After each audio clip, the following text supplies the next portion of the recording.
I know some of you are probably going to read the title of this video and think, this drama's a month old, you know, like, why didn't you talk about this sooner? Listen, there were some periods where I couldn't cover slop so quickly, and this Parlo thing was something I wanted to get around to eventually, but I kept putting it off because Parlo made a fucking 3.5-hour response video to all this drama, which is fucking crazy. My guy, like... If I really had to give Parlo some advice, is that he really needs to just stop being terminally online. And, like, he needs to just, like, leave his house. Again, this is kind of some old drama, but this is sort of a follow-up to videos I did back in November, where, if you guys are not caught up, I'll try to remember to leave links to them in the description below. But, Parlo and Internet Adjacent sort of had like a falling out. You know, Parlo kind of got a little bit horny. They spent tons of money to go fly out, or to fly Internet Adjacent out to London so that they could have sex. Didn't really work out. I guess the sex was sort of bad, or they had some awkward interactions, or it was not great. And Parlo thought, oh, fuck, this is bad. I need to come out first with this before Internet Adjacent does. They both released Google Docs with each other. Parlo, I believe, released one first. Internet Adjacent then responded. In my opinion, based on what I remember, Internet Adjacent is fairly credible throughout all of this. Maybe Internet Adjacent is also lying as well. There is a chance that that could be the case. But they are a lot more credible than Parlo is. The problem with Parlo is that I can't really trust his retelling of any story whatsoever, because he has a tendency to sensationalize information a lot. That was what a lot of his content was, is covering quote-unquote predators in the predator economy on Roblox. And don't get me wrong, there are legitimate predators in the Roblox community. But then there were some, like Potamer, which was a lot more nuanced. Or there were, like, a couple of others, like, I don't know. It's just the way fucking Parlo covers dramas. It's very terminally online. I don't really like the way he talks about information sometimes. He comes in from, like, a sphere where there's a lot of children in it, basically. And a lot of these children are very immature. So, yeah. I guess before we get started, it should be noted that I'm reacting to a re-upload to Parlo's response because his original one was unfortunately taken down as a result of his channel getting terminated again. His channel got terminated twice. I think the first time it was because a ton of porn was sent on there. And I guess the reason his second channel got terminated was because it would be considered ban evading. And maybe he got mass reported and then they took that down. So, yeah. We're just going to be reacting to this and, let's just eat up this, over-month-old slop.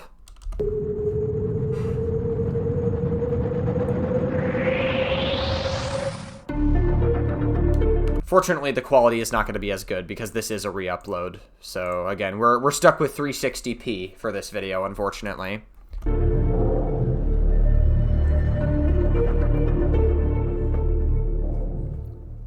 Alright, so I'm going to use this video to be as direct as possible to you, the viewer, and cover the entire situation as transpired over the course of Whoa, I'm the viewer, Parlo? I would have never have guessed that. Past few weeks. While this situation was extremely personal and private to me, I feel it necessary to discuss what happened openly on this platform. I don't want to run or hide away from this situation. I just want to be clear and direct. And all I simply ask is that you watch this entire video all the way through before reaching any final conclusion. I don't think Parlo has ever face revealed, so this is the first time we're actually seeing him. Like, he's actually, we're actually, like, seeing him. Granted, he does have sunglasses on.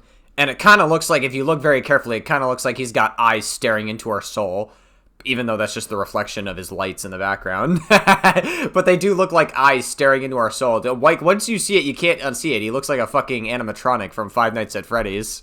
Conclusions. In this video, I want to provide the full context, take accountabilities for areas I absolutely made mistakes in, debunk many of the lies and rumors being spread, prove my side of the story regarding Wolfgang with an overwhelming amount of evidence to prove that he is in fact guilty, and to be as open as possible about my situation so you can understand the full story. Yeah, I mean, like, based on what I've seen, is that, like, I don't, there's a good chance that, Internet Adjacent, or Wolfgang, or that's his name, there's a good chance that he's probably lying about shit as well, and maybe he's not being fully honest about it. I found him to be more credible than Parlo was. Genuinely. I just don't really, again, maybe it's just because I'm biased and I don't like Parlo as a person. I don't think Parlo is a particularly honest person either, but I guess we'll see. Going to be completely transparent by displaying receipts showing that everyone is actively being refunded, while also proving that the money from the GoFundMe was only used for food and rent as advertised, not the ticket that— Oh, that's right, yeah. So Parlo had, like, a GoFundMe that was basically dedicated to deal with, like, their living situation.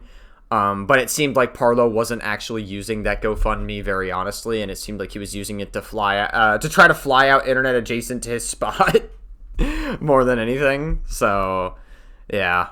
Many people have claimed, however taking accountability regardless for being extremely negligent with my finances, and of course having broke the trust of my viewer base in the process by having been inherently deceptive in the way I presented my fundraiser. Although it was not malicious, it's absolutely worthy of criticism, and I'm not going to shy away from that. And just for clarity as well, full payment receipts and financial history will be provided in order to give the full context of the situation. I did absolutely mess up, and I don't want to avoid addressing this. Also, as a warning, this video covers very serious and personal topics pertaining to sexual coercion and emotional manipulation.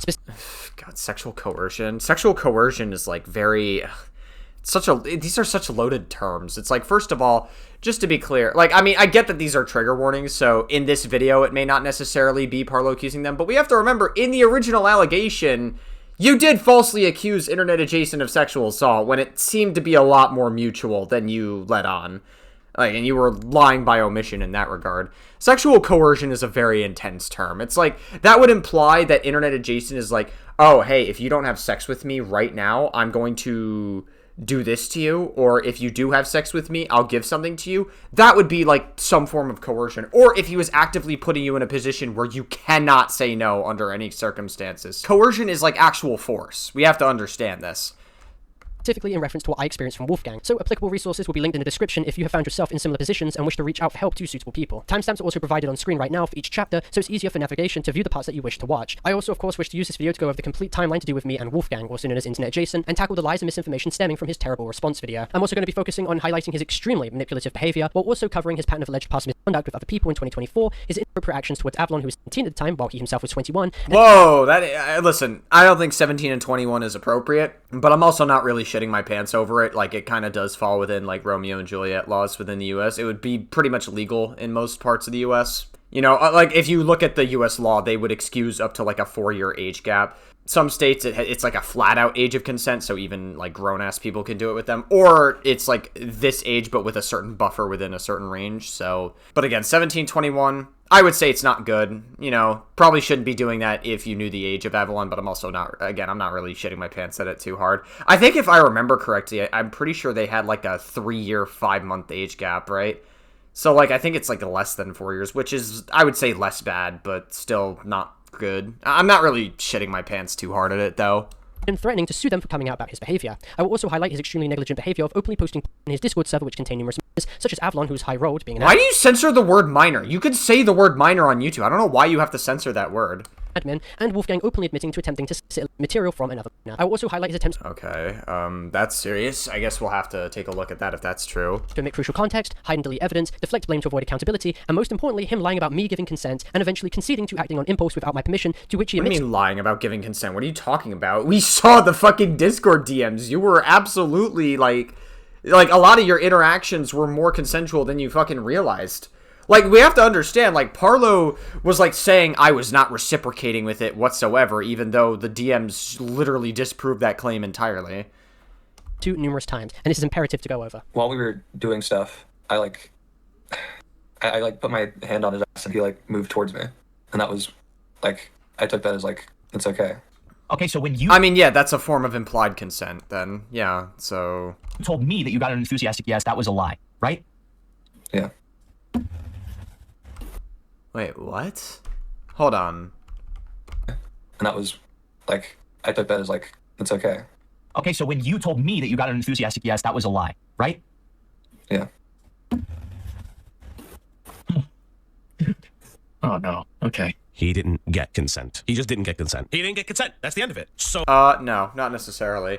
Just because, I mean, like, if he is putting his... Okay, I maybe there's, like, context that I'm missing here. But to my understanding, right, if they were already, like, cuddling or whatever, and he put his hand on his ass or whatever, and then he moved towards you, that would be a form of reciprocation, right? If he moved away, or if he was, like, very weirded out, or very visibly weirded out, then that's not consensual, obviously. Or if he explicitly tells it, internet adjacent, that it's not consensual, but he moved towards him, which leads me to believe that it would still be a form of, like, implied consent, and that would be, like, the reasonable next step if they're in, like, a cuddle position. We have to understand, like, the context of what's happening here. like, again, doesn't absolve you of any of the things that you admitted to. The fact that you did not have explicit consent for a lot of the things you originally said that you had explicit consent for. Yeah. That's really fucking creepy, and you really need to get that settled before you even have sex with another person again, let alone a relationship. that's why I'm working on myself. Yeah. I will also be debunking numerous I mean, here's the thing, right? I feel like the way people are going to be engaging with this is a little bit very, like, I feel like I don't know, man. I mean, maybe he did lie about that. I don't know. It's totally possible, I guess. I don't know. Videos made by malicious users such as Save and Dr. Sonic, who have attempted to push false allegations against me with either maliciously cropped or altered. I just don't really. I'm very confused at that though, because it doesn't make sense to me. If you're in a cuddle position and like he makes a move, it is possible, like in the worst case scenario interpretation, that like internet adjacent may have misread a boundary there, possibly. I just don't know if like it really. I don't know, man. That's just so weird to me. I'm very confused at that.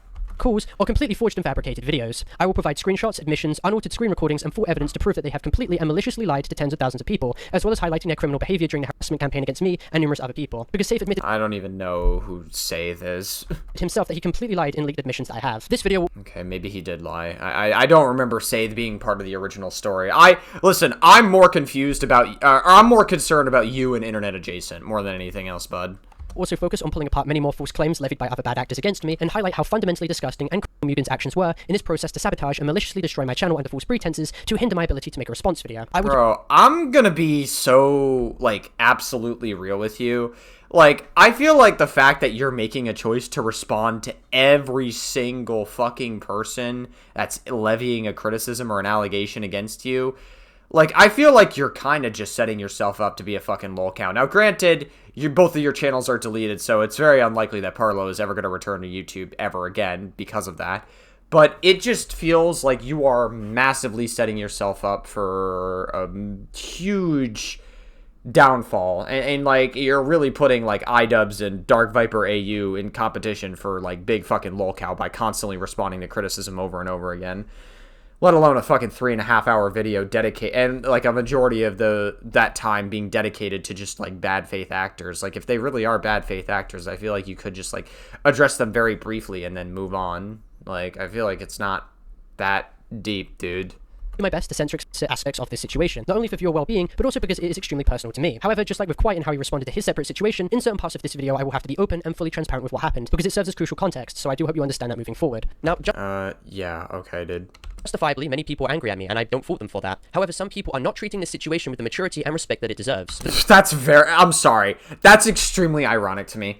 Parlo's entire content strategy is just not being mature or treating it with nuance, or treating situations with nuance when it comes to allegations that other people have. Like Parlo is the kind of person that thinks a 19-year-old having sex with a 17-year-old is a fucking pedophile. That's the kind of person Parlo would treat his content as. He grew up being extraordinarily immature when it comes to his kind of content. So for him to suddenly complain that people are not being mature about his situation or looking into his situation with nuance is fucking ironic. Get the fuck out of here. I'm sorry. I'm not going to accept this as a response. You're a massive hypocrite, and you should be held to a higher standard because of the kind of shit that you did in your content. It's tough for me to feel bad for you. I'm sorry. This is the kind of content you chose to engage in, and now you're paying the price for it. You have your own series of allegations. You have your own situation that you're involved in, and like, lo and behold, now people are giving you the same treatment that other people have ruthlessly given to the people that you've criticized in your videos.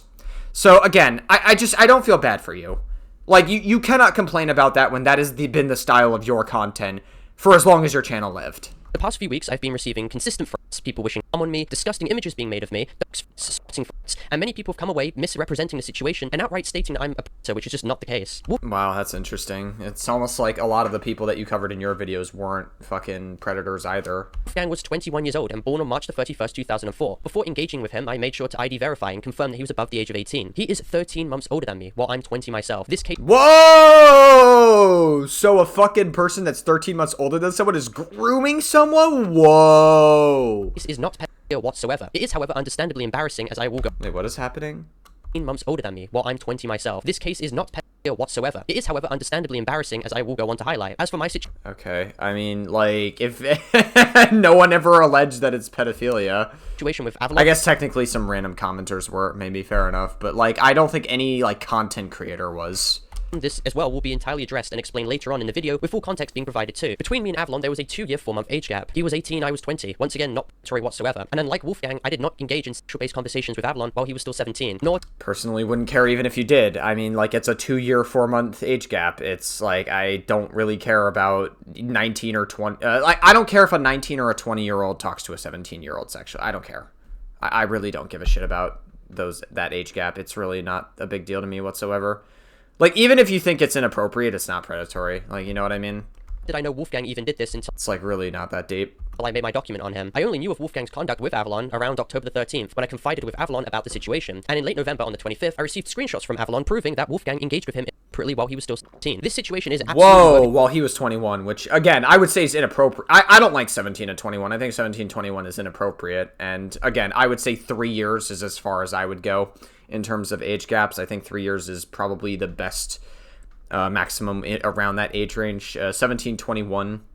I wouldn't really quite say is like predatory tiers, but it's also not exactly something that should be happening either. So I would say it's the moral gray area, you know? Internet adjacent, how immature of you. Don't do that, bud.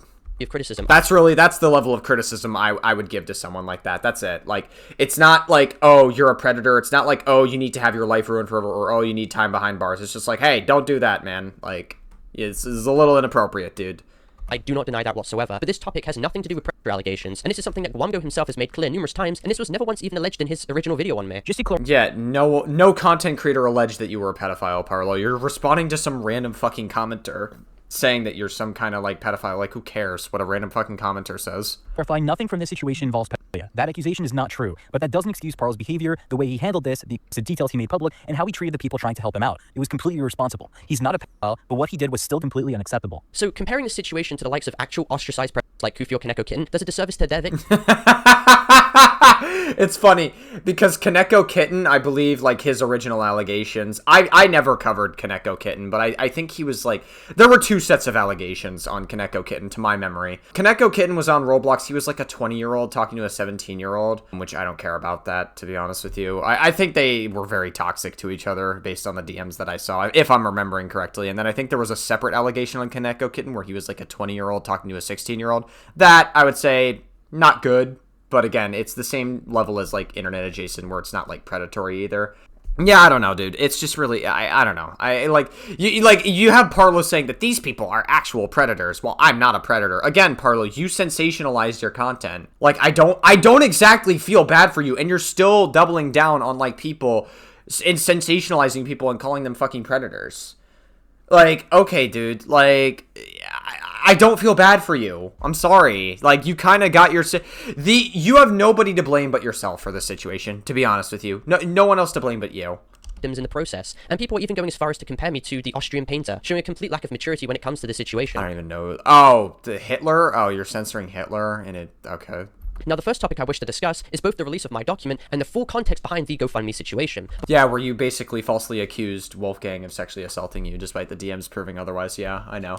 Before I focus on picking apart Wolfgang's extremely manipulative response video and going into full detail on what actually happened between both me and him on the 11th of October to the 13th. So maybe, I don't know. It's possible that he's lying about shit because he wants this to go away. Maybe, it's possible. I think you're a bit of a bigger liar, though, truthfully.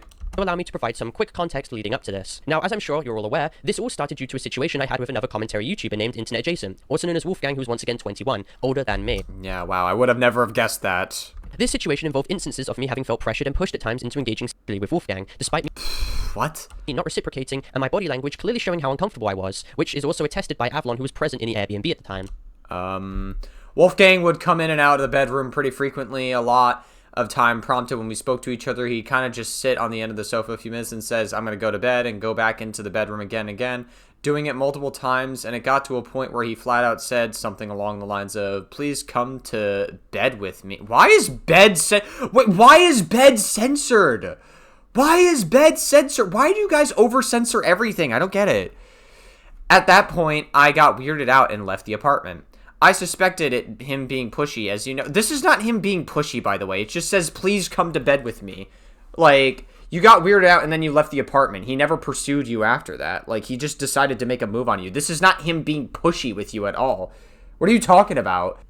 I also provided numerous screenshots corroborating Yeah, by the way, yeah, just to be clear, that screenshot absolutely proves nothing to us. You realize that, right? personal messages, proving that I was disengaged, created excuses, or aired his requests to avoid these specific conversations. Wolfgang is also now on record admitting that he lied in certain instances where he claimed I gave consent, instead admitting that he acted on impulse without my explicit permission. That is... Yeah, well, your idea of consent is that you were clearly not reciprocating, but the DMs that were leaked show that you absolutely were. Like, I don't really... I don't really... You're not really winning me over on this narrative, Parlo. I'm not really... Like, it would be one thing if, like, Wolfgang was actively pushing you and pushing you and pushing you. And, like, consent, obviously, like, we should advocate for more explicit consent. I mean, according to Wolfgang's testimony... And again, you could take Wolfgang's testimony with a grain of salt. I mean, it's clear that that he probably lies about some stuff, too, given, like, the call that he had with Himpleton, where he said that you gave explicit consent. But there was still, like, some level of implied consent, even based, like, even if we do take the Himpleton call into account, where, like, he was moving closer to you. So, I don't know, dude. Definitively him admitting to sexual assault. There is no defense for that. While we were doing stuff, I, like... Yeah, we've seen this clip already. Just to be clear, this is not, like... Unless there's, like, more context within this stream that I'm not seeing, it's pretty clear that there's no sexual assault here. I like put my hand on his ass and he like moved towards me, and that was like, I took that as like, it's okay. Yeah. So if assuming that that's true, that part's true, right? Like, you took it as like there was a level of implied consent there. Now, unfortunately, Internet Adjacent probably doesn't do himself any favors by lying and saying that it was explicit consent, or maybe he just wasn't thinking about it at the time. I don't know. Okay, so when you told me that you got an enthusiastic yes, that was a lie. Yeah, enthusiastic yes is a bit of a exaggeration, probably, because that sounds more like it's implied consent. Right? Yeah. Right? IA has admitted to basically everything. He's admitted to Himpleton for not only lying to you, to all of us, Yep. which it is what it is. We all knew this, but also just lying about consent, which was the whole crux of everything. Was the whole Yeah, so there's still this doesn't prove that it was non-consensual. I don't know what you're talking about. This doesn't prove anything. crux of everything. He kept like he sat here yelling at Parlo, at Parlo's lowest points, being like, "You did consent," and then he's like, "Oh yeah, guys, I really never got it." Dude, for 3 fucking weeks as well. I know, Lying man. straight to Parlo's fucking face. Yeah. Yep, yep. Now, after this situation... Well, I mean, there might be some level of, like, lie there, but I don't know. There's still... It sounds to me, based on that retelling, that there is still some level of implied consent there. I don't fucking know, dude. Transpired on the 13th of October, Wolfgang was seen consistently going around to numerous commentary YouTubers behind the scenes immediately after, and either directly or indirectly referencing the situation in detail. Jesus Christ. According to Himpleton, yada yada yada. Okay. Yeah. Yep, yep. Now, after this situation transpired on the 13th of October, Wolfgang was seen consistently going around to numerous commentary YouTubers behind the scenes immediately after, and either directly or indirectly referencing the situation in detail. Now, due to Wolfgang sharing this information, the story started to gradually gain the attention of other commentary orbiters, guaranteeing that this was going to be leaked at some point. Commentary orbiters is funny. People planning to gear up to cover this when given the green light for it. I, however, expressly wanted this situation not to become a public spectacle, because it covered extremely fragile topics in relation to me that I did not want out. Wolfgang, however, behind the scenes, attempted to push a close friend and mutual of mine, Avalon, to tell me to speak with him, causing Avalon to get extremely stressed in the process. So that same day, on the 8th of October, I was seen directly telling Wolfgang himself for both of us just to leave the situation alone and not escalate the problem, as it was extremely mentally draining and was putting a lot of pressure on me and my friends as well. However, despite us in private coming to an agreement to avoid having this become a public spectacle, Internet Adjacent, who wanted this all to basically come out, pushed his document to be released on Himpleton's stream on the 10th of November. Oh, okay. I mean, I guess that kind of makes sense that, like, you know, if, Internet Adjacent... So, I think I do have to rewind and play some, read some of these. But assuming that Parlo's retelling is true... It sounds to me like maybe that would explain why Parlo felt the need to come out about this first, to run some level of damage control, because I was very confused about that in my first 2 videos on this topic. So that would make sense then as to why Parlo felt like he needed to come forward with this before Internet Adjacent did. That was always very strange to me. I guess now we know. But I'm going to read some of these. Sharing this information, the story started to gradually gain the attention. Okay, hold on. To Parlo's fucking face. Yeah.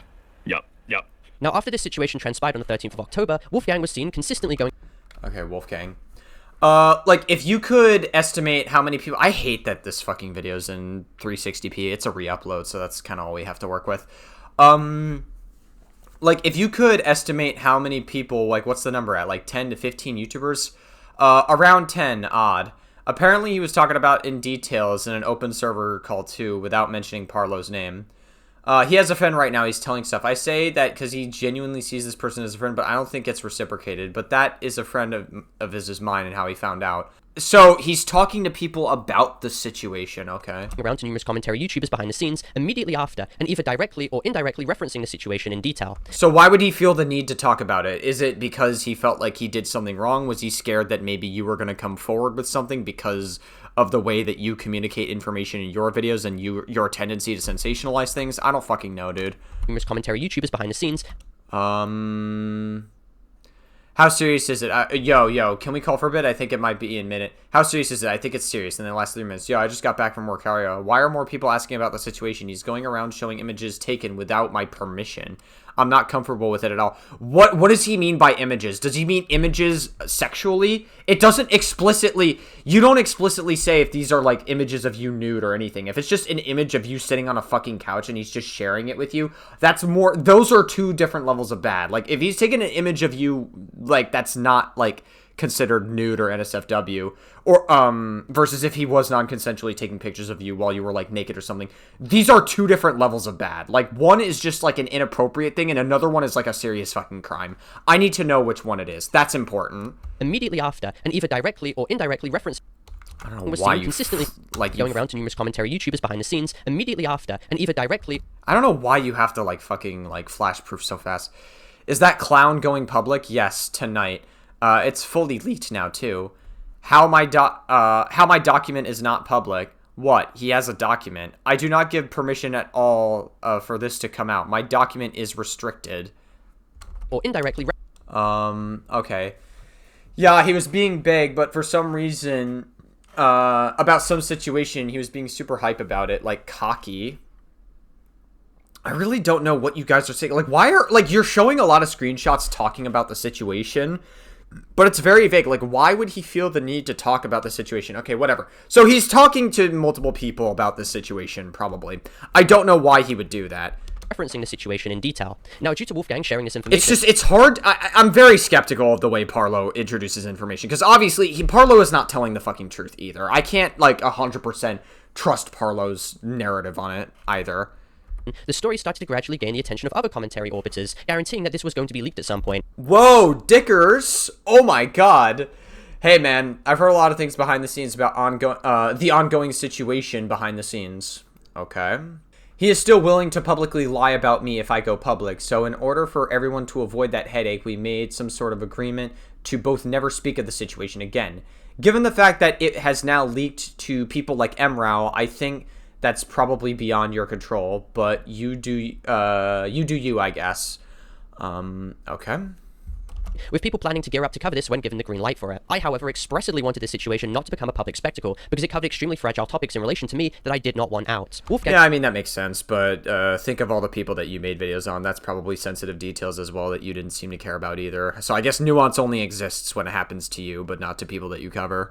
However, behind the scenes, attempted to push a close friend and mutual of mine, Avalon, to tell me to speak with him, causing Avalon to get extremely stressed in the process. So that same day, on the 8th of October, I met Avalon... I should probably read this. Why is there a gap in between these two messages? Whatever, we'll just read. IA just said, Internet Adjacent just said if you don't call him by tomorrow, he's going public. What you want to do is call. I can make a group chat or whatever. I'm really stressed right now. I'm not doing good. He keeps fucking pushing me. I can't handle this. I feel sick. He says he unblocked you and wants to talk via DMs. I want to cry. I can't do this. You literally threatened to Yxilo that you will go public unless you do a call in 24 hours. That's not a threat. That's my tired of the blank, it and the false accusations. Okay. So wait, if Internet Adjacent is talking about false allegations, what is Parlo not showing in this video then? Like, what does Wolfgang mean by false allegations? Because obviously, like, he's being falsely accused of sexual assault, like, to my understanding in the first, like, in the sets of videos that I showed, or I reacted to earlier.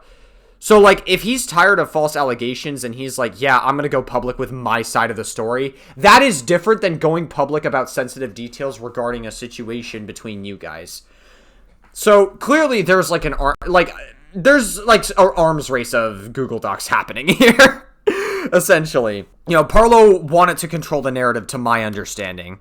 And it seems like if Wolfgang was already talking about the situation because of the sensitive details, then Parlo felt the need to talk about his narrative first. The only problem is that Parlo's narrative includes a false sexual assault allegation in it, to my understanding. So, I don't know. I mean, this is pretty, insane. I don't know. I need to know, I don't know, man. The fact that you show a lot of proof but still don't explain that much is a little bit, I don't know.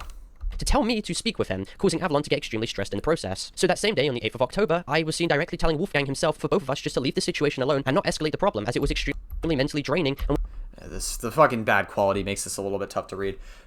I find it absolutely disgusting you've been pushing and pressuring mutuals about the situation, and you're blank. I can't fucking read what that says because it's blurry. You're blanking currently to make, I can't read this message. It's blurry because of the fucking re-upload. What exactly is he saying here? You're extremely entitled, and it's throwing testimony in chat logs. People don't want to speak to... Okay. I mean, like, obviously Wolfgang is talking to other people about the situation, but if it's because of false allegations, then wouldn't that imply that Parlo had also been talking about the situation as well? So obviously they're both, to some extent, trying to push for this narrative. That's the only thing I can take into account, because he mentions false accusations here for a reason.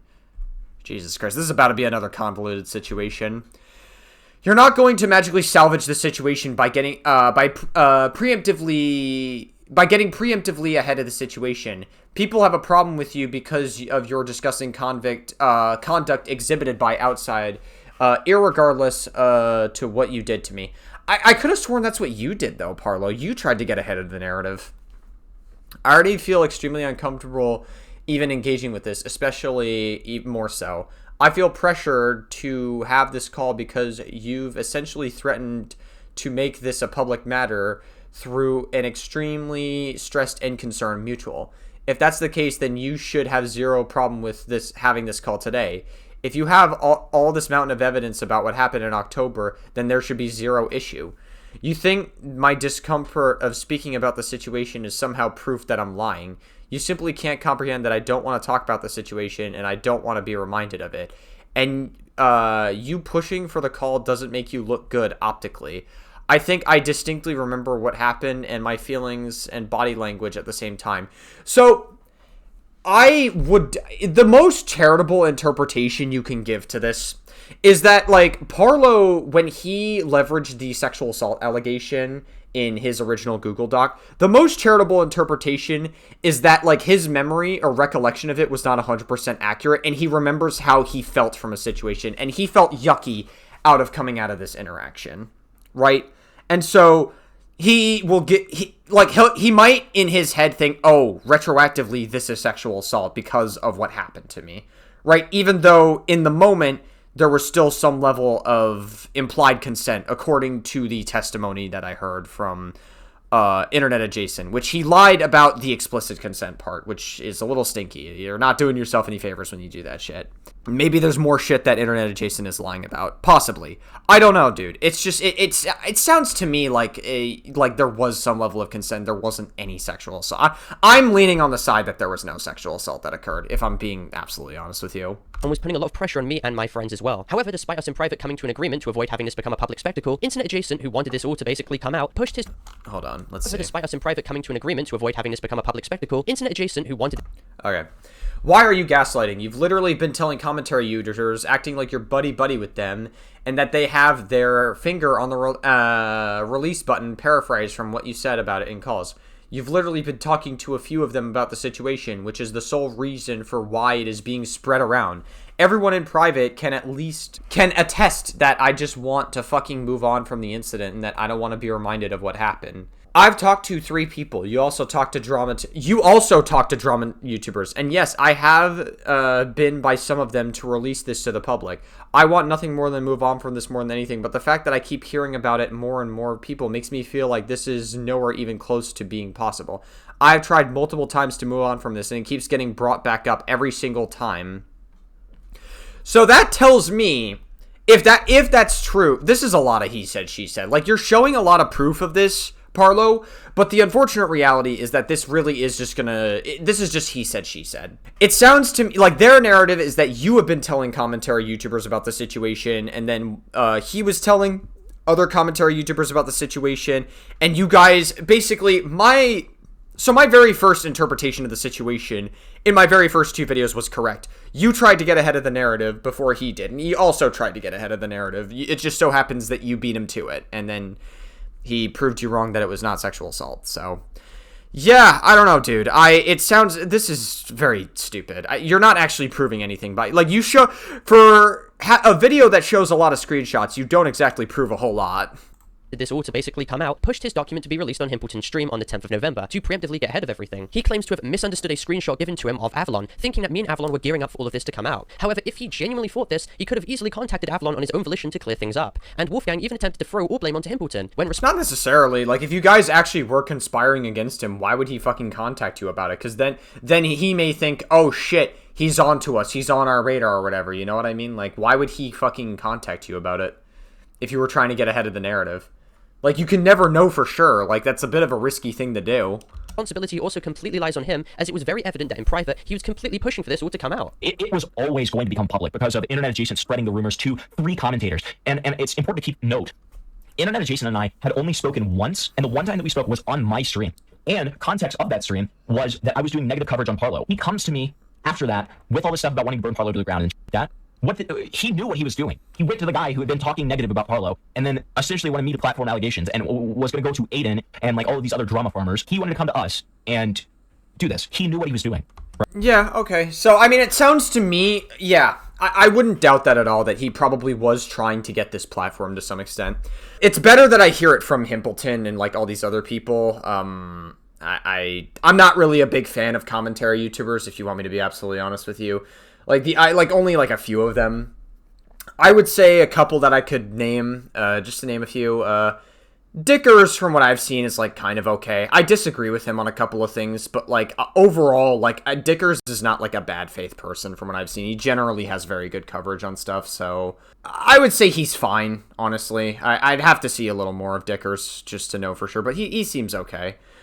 Nicholas Diorio is one that I like. Papa Gut is obviously one of my more favorite ones just because he's very, like, he gives, like, a very grounded and real perspective on shit, and I can always just appreciate a very mature approach to this shit because there's so many immature people here. Anyway, I'm getting a little bit sidetracked. It is pretty clear that, Internet Adjacent probably did want to push for this the moment Parlo was getting some level of backlash. I know a lot of people who can relate to that, quite honestly, because, Parlo is not exactly somebody I liked for a while either. So, again, if there was at any point Parlo getting allegations, even if they were false allegations, I wouldn't feel bad for him because of the level of shit that he engaged in. Now, if these allegations that Internet Adjacent were levying were false, then that would be stupid, and you shouldn't fight false allegations with false allegations, so he would also be wrong for that. But, like, just because he's trying to push for something the moment someone's downfall is happening doesn't necessarily mean that all of his narrative is bad. Now, granted, he could be lying about more stuff. I have to see more if he is lying about more stuff. He is, maybe. I don't know. Because he verifiably lied about one thing, and that was, like, the explicit consent thing. Where even though there was still some form of implied consent, it was just, I don't even know, like, it's more of, like, an exaggeration, but I guess it's still technically a lie, so I won't play semantics about it. I won't play semantics. Right? This guy's a grown adult. So when this all eventually did get released, it put me in an extremely stressful and compromising position. I had initially believed that we agreed to make this private only a few days ago. However, it put me in an extremely stressful and compromising position. I had initially believed that you're adding onto that stress right now with the constant proddling. Yeah, because I want to never hear of this situation again. If this became public, everyone's lives are going to get so fucking needlessly shittier. My point is actually to mitigate this become public and say that I have zero intention of talking about this at all going forward. I talked to him. Parlo, how are you proceeding? He is still willing to publicly lie about me if I go public. So in order for everyone to avoid that headache, we made some sort of agreement to both never speak of this situation again. Well, that wound up not aging super well. Again, Parlo has been known to sensationalize information, so I wouldn't doubt that he also probably wanted this to go public. But I mean, Internet Adjacent also probably did as well. I wouldn't doubt it. We agreed to make this private only a few days ago. However, the position I found myself in now... It just sounds like two people that went through something really fucking toxic and bad and are now just like attacking each other with a bunch of he said, she said allegations. That's kind of what this whole thing strikes to me as, to be honest. was that I felt obligated to respond and to be as transparent as possible about everything that happened, or I would run the risk of being ruthlessly attacked and seen as a liar if I didn't provide the full context in chat logs, or simply just ignored the situation. I knew that I'd... Well, you are kind of a liar. You implied that he sexually assaulted you when the chat... You didn't show the chat messages of you reciprocating. I feel like that's a huge lie by omission, or even like a flat-out lie on your part, quite frankly. Be mocked, despite the situation being extremely stressful and personal, and I felt as if there was not much I could do, despite mutuals in private telling me just to simply disengage. When the situation was gearing up to become a public affair, I was prodded to push my document out for people to understand my side, and due to poor judgment and a fear that if I didn't release my document I'd be labelled as a liar, I went through with it. I overshared in extensive details the context of the situation, and despite me displaying trigger warnings at the very start of the document to warn people about how serious this situation was, urging them to disengage if the topics were triggering, as it covered information to do with sexual assault that I experienced, that does not at all excuse the fact that I should have been a lot more restrictive in what I discussed due to my platform and the audience that I've cultivated. It was wholly irresponsible and extremely fucking embarrassing looking back at this all. I overshared when it came to recounting details that day that offered zero necessary value to be included, such as bringing up Wolfgang's Cinderella, which has been memed upon now. Me doing this all, however, doesn't... Yeah, I remember the whole Cinderella thing. It was basically, to my recollection, I believe it was like shoving like a miniature Cinderella up somebody's ass or something like that. I do remember that very briefly. Not now fundamentally... It's not good if it was non-consensual, though, but it doesn't... I haven't seen anything that would lead me to believe that so far.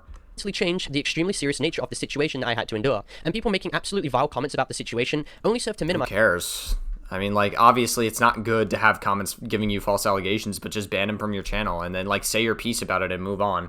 I'm just gonna be real with you. You're the one that also gave false allegations as well, so I don't feel bad for you that people are commenting this shit. And water down the severity of Wolfgang's actions in the process. But again, this... Dude, you're a fucking YouTuber. You've been doing YouTube for years now, alright? Like, you of all people have given allegations to other people. You of all people should know how distressing this is. But you seem to only be distressed when it's happening to you, and not when you can do it to other people and sensationalize information about other people. Boo fucking who, Parlo? I'm sorry, I don't feel bad for you.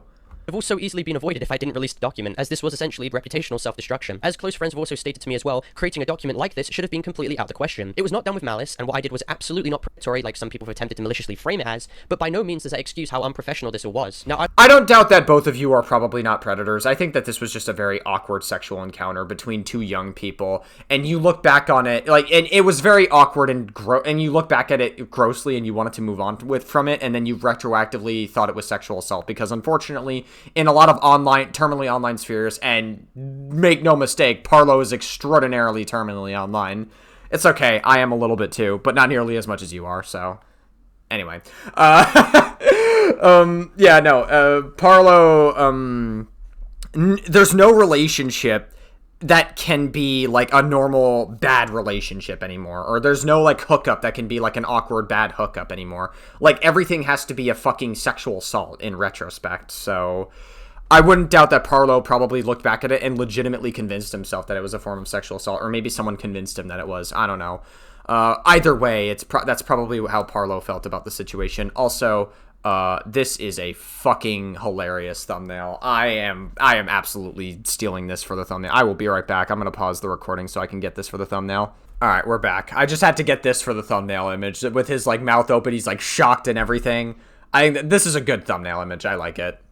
I'd like to make this abundantly clear that I never shared this document on my YouTube channel or my Discord server, but the damage was already done when I pushed it out on Twitter in response to what Wolfgang said without thinking. I should have sought legal... I thought weren't you the one that fucking released it first? What the fuck happened? But by no means does that excuse how unprofessional this all was. Now, I'd like to make this abundantly clear that I never shared this document on my YouTube channel or my Discord server, but the damage was already done when I pushed it out on Twitter in response... Hold on, wait, I could have sworn that it was Parlo that released his document first. Let me see, hold on. Yeah, okay, so, I tried going back to my original coverage, by the way, which is in this video, by the way. Parlo manipulates narrow the internet adjacent, by the way, if you guys want to check it out.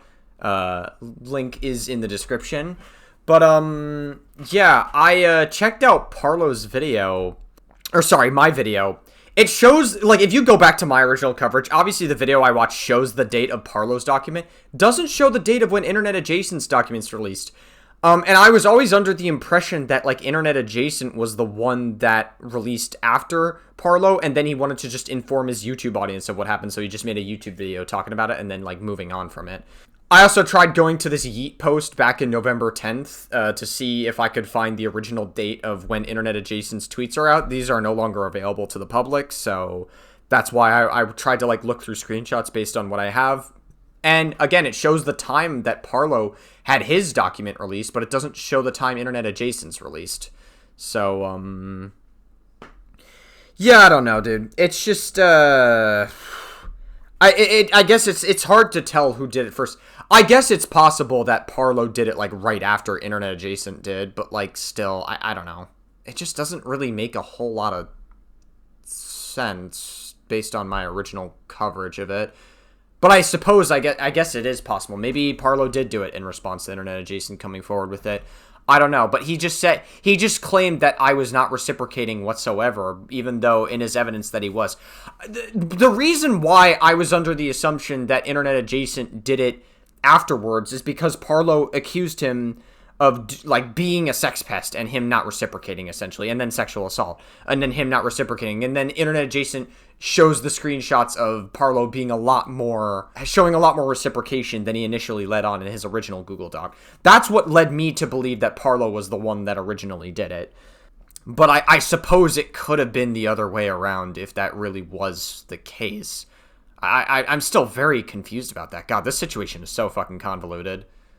Response to what Wolfgang said without thinking. I should have sought legal counsel or advice privately, or had consulted more people I trusted with the creation of this document beforehand, and I fault only myself for that. It was no one else's responsibility other than mine at the age of 20. I have a habit of not thinking before I act, and not understanding how my actions affect others and close friends in the process. Which would explain why you falsely accused him of sexual assault to try to control the narrative, if that part's even true, because it does seem like you were doing some level of narrative control and you lied about that part. These people attempt to give me advice while I'm not in a good mental headspace, like what Wombo did. I lash out and take it the wrong way because I cannot properly distinguish between both criticism and hate. So to... Yeah, it's the tism. I get it. I always I'm just kidding. That was probably fucked up. I'm sorry. Myself at the time, I do absolutely apologize. And I want to make it crystal clear as well that mental health is not and should not be an excuse for the way I mistreated friends, nor should my autism be used as a shield to reduce accountability. You got it, animatronic from Springtrap. I can't unsee the fucking animatronic from Springtrap. His eyes literally look like an animatronic from Springtrap, even though that's just the reflection of the lighting that he's using. Absolutely messed up, and I'm not going to deny that. Now, from Wolfgang's initial document, the largest outstanding claim against me was the fact that when me and him met along with other close friends, I paid for his passport and plane ticket that amounted to collectively £1,400. Well, it was closer to £1,000, I believe, right? I mean, not that it matters that much. You still spent a lot of money. The fact that when me and him met along with other close friends, I paid for his passport and plane ticket that amounted to collectively £1,400, as well as a gaming laptop that was £1,600 after I made my GoFundMe on the 27th of September, with me having purchased an iPhone that was about £800 a few weeks prior on the 13th of September. Now, this was rightfully criticised by people on Twitter, and understandably it seemed as if I had used the funds from the GoFundMe to pay for the ticket and laptop, and appeared as if I maliciously scammed people and misappropriated the money for luxuries rather than necessities. However, this is not true. The payment for the phone was on the 13th of September, the payment for the plane ticket transpired on the 7th of October, and the gaming laptop was purchased on the 13th of October, all with my own money, not money from the GoFundMe. The funds from the GoFundMe were, however, transferred to my account on the 17th of October after I verified my account on the 14th, meaning that I did not use the money garnered from the GoFundMe on the laptop, phone, or plane ticket. Now, while many people seem to think that I used the money from the fundraiser on the ticket and for this trip, which is simply not true, my actions were still absolutely worthy of criticism in their own right, so allow me to go over. My GoFundMe asked people willing enough to donate to me so I could use it for food and amenities such as rent, and also for potential other actions if I do decide to take them.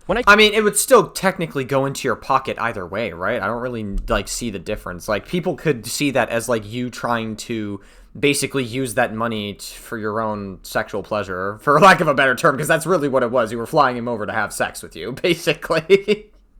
Which is fine. I mean, like, listen, you kind of you got horny, you got a little horny, and it played out in your head a lot better than it did in person, I suppose. But yeah, I mean, I could see why people would think that you're like worthy of criticism for that. I don't know if that's you intentionally.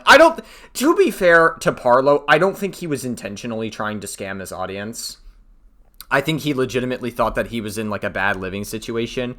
But yeah, like, you would expect in that situation to be, like, to actually spend that money on shit you need and not just on, like, a fucking hookup that you were going to have. Created this GoFundMe, I did not consider my impulsive and irrational financial choices leading up to it, and despite only ever intending to use the funds generously donated to pay for food, rent, and amenities, it was imperative that I recognized that I needed to better handle my finances more responsibly at the time. I jumped the gun, didn't think before I acted, and regret conducting myself in that way. What I'm showing on screen right now is proof that the money garnered from the GoFundMe was used to pay for not only my university accommodation, since I was temporarily homeless, but also food, proving that the money wasn't Okay, let's see. Didn't think before I acted, and regret conducting myself in that way. What I'm showing on screen right now is proof that the money garnered from the GoFundMe Let's see. Okay, so you used it for an Uber. That makes sense. I've heard, and I don't live in the UK, so I'm not going to pretend like I know the UK like other people do. But, like, from what I've heard, like, in the UK, it can be a little bit difficult to travel. A lot more than here in New York. In New York, it's not that difficult at all. You literally just pay, like, $3 to take, like, a subway wherever you want to go. It's pretty convenient here. It's pretty nice. I hear that the train works a little bit differently in the UK, so it's not as simple. And, like, obviously, Ubering from one place to another is, like, more convenient. And then you got, like, Uber Eats and stuff. Bro, not for nothing, Parlo, maybe you should go on financial audit. Maybe Caleb Hammer can help you out. Dude, you're spending way too much money on, like, fucking Uber Eats when you, could be making food at your own place. Like, Uber Eats is, like, fucking... It is the source of a lot of your, fucking money being bled from your savings. Learn to cook some food, Parlo. Learn to be a real woman. No, I'm just kidding. I'm just kidding. Oh, man, we're really edgy tonight, huh? For not only my university accommodation, since I was temporarily homeless, but also food, proving that the money wasn't misappropriated, and that my intent was never to spend the money on anything other than what I'd advertised. That's probably true, honestly. Like, I don't think Parlo was scamming his audience. Like, inevitably that the money went there. But again, I can see why people came to that conclusion, because you, like, around the time that you were in this situation, you still spent, like, a lot of your personal money for a hookup. So, like, I still think that you are worthy of criticism for that. But, like, I don't think he was intentionally trying to scam his audience, like, with this. I do think that it was, like, a living situation. Now, granted, if you're truly in a bad living situation, should you be spending, like, hundreds of fucking pounds to get some pounding yourself, for lack of a better term? Probably not. You know, I feel like it's not the smartest way to spend money, but it is what it is, I guess. Being provided right now on screen is, you know, I do hope that you're safe and sound and that you're in, like, a more decent living situation now than before. I think more than anything, Parlo just needs to get off the internet and actually focus on life, getting a job, bettering their life in the real world. I think that's what Parlo needs to do more than anything, because Parlo for the longest time has spent way too much time being just, like, super terminally online. Proof that since the past month in October compared to now, I've been down over £4.5 thousand, further complicated by the fact that I was temporarily homeless due to a serious issue that transpired at my family's house. My blank just tried to, I don't know what that even fucking says, and kill me. I'm releasing all my videos on him. Fuck him, gloves are off. I've been hiding what he's been doing for so long. Him threatening to break my, what does that fucking say? I don't know what that says. I don't know. And streaming me or I don't know what these words fucking say. Like, Parlo over censors everything. He's, like, way too careful. So to me, I guess his first YouTube channel was deleted, so he's trying not to take any risks. But, like, come on, dude. Period of time I had to stay at a friend's house for refuge after I ran out, and while I was making a police report about the incident. Now, you can absolutely criticize me for my horrible spending habits, especially for having paid an extensive amount of money on a plane ticket for such— and on Uber Eats as well, dude. Like, you gotta stop spending money on, like, Uber Eats or fucking DoorDash or whatever every single fucking day. You gotta learn how to fucking cook food at home. Like, it's much cheaper. It's financially smarter. You gotta, now don't get me wrong. I like treating myself to get, like, DoorDash or Uber Eats once a while as well. Like, I don't mind it personally. I don't mind fucking going out to eat once in a while, but it is a massive killer when it comes to your savings. Like, if there's one thing I've noticed from watching a lot of Caleb Hammer, a lot of the guests on the show, a huge part of them losing out on a lot of money is from going out to eat a lot or getting Uber Eats. Like, that is a huge killer for savings. So learning how to cook food at home or learning how to make food at home is definitely a good skill to have in your life, I would say. It's a very valuable one. An embarrassing situation. I made a massive mistake, and I did genuinely fuck up. I don't want to be excused or defended for it, because I don't think I should be, and you shouldn't waste your time trying to excuse a situation as egregious as this. I was not at all transparent as I should have been about my finances, and that is inherently deceptive for me to have done. Despite a platform I have accommodated and a responsibility and influence that also comes with it, I proceed to continue to screw up time and time again on monolithic levels, and that is now— well, you know that famous Spider-Man quote, with great power comes great responsibility, right? course to family, friends, and to people who've trusted me very much with their money, and have donated to me because they believed I was initially at a worse financial point. And I didn't recognize the damage I had caused until now. I made excuses originally and dodged taking accountability in the original Discord call when I was first confronted, because I was so naive I simply couldn't understand what I did was fundamentally wrong. Money is fungible. I mean, again, I also can believe that, because Parlo is 20, I think he's turning 21 soon, right? Yeah, I think, like, soon he's turning 21.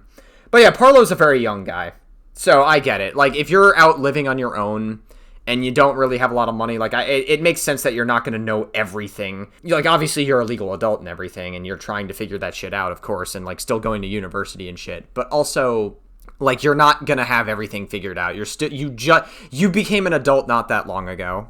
So even if I didn't use the money on the ticket and laptop, the money I received from the GoFundMe essentially recuperated and replenished the loss. So that is absolutely worthy of criticism. I take full accountability for the act of scamming, deceiving my fans, and violating their trust in the process. And for that reason, I have taken steps to give the money back, after I had my dad... I mean, I personally don't think you needed to refund everybody, like, honestly. I feel like, I could see why you were criticized of it, but I don't think you were intentionally trying to scam the audience. I think that's a little bit, that's a little bit of an overcorrection, I think. But I guess Parlo did it in just to relieve everybody if they felt scammed. So I guess Parlo felt like it was necessary, I suppose.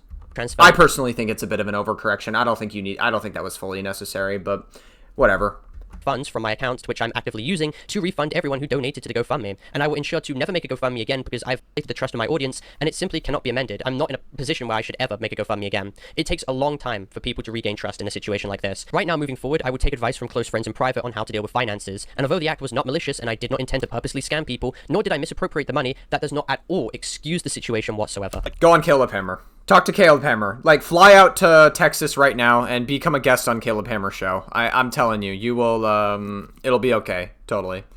It's again, it's a convoluted scam, and it's mostly out of his own stupidity. I don't think he scammed people maliciously. I think he's just like, I think that Parlo is like a deeply narcissistic individual, so he doesn't really think through his actions or how they might impact other people. Now, for context on why I don't know if Parlo might be. I don't know if he's like narcissistic. I feel like that might be like narcissistic is like a loaded term. I like Cope and Seeth. Like I've reacted to Cope and Seeth stuff before, so like I think he's got pretty solid coverage on everything across the board. But I disagree with the narcissistic. Like, narcissistic is like a fucking DSM-5 term. Unfortunately, people use that term very willy-nilly now. But I don't know. I just think Parlo is just very stupid, like, and very impulsive. Just like very dumb young person behavior, truthfully. This plane ticket for Internet Adjacent to meet me, and why it was so expensive, it was because I was desperate for social contact because close family were actively No, you got horny. Like, shut up, alright? Like, I don't care. You got horny, alright? Like, you were, like, there's no spinning it. Like, you got horny, and you guys were horny with each other, and you paid for his ticket, and, like, you spent hundreds of fucking pounds because you wanted to sleep with him, alright? Which is fine, by the way. Like, it is what it is. I'm not really shitting my pants over it, but, like, that's what it is. What is this screenshot? I'm just scared about all this stuff that's happening to me right now. This is the 17th of September. Why does the... What? Me about how I would in prison and be in prison, among with other horrific things, which... What? I'm just staring down a gun barrel, and all I want to do is just socialize and speak to people and do things. Like, I really want a second... Like, I want a second shot at life. I really hope nothing happens, and I trust the police will come to understand my situation, that we could meet soon, so life doesn't throw another, bullet curveball at me. Whatever. I don't really, like, I don't think this disproves the fact that you invited him over because you got fucking horny, Parlo. Contact because close family were actively threatening me about how I would in prison and be in prison, among with other horrific things which could potentially happen to me. And what the fuck is happening? Due to how stressful this situation was, what did you do to, like, get yourself in prison to begin with, or like be at the threat of going to prison, rather?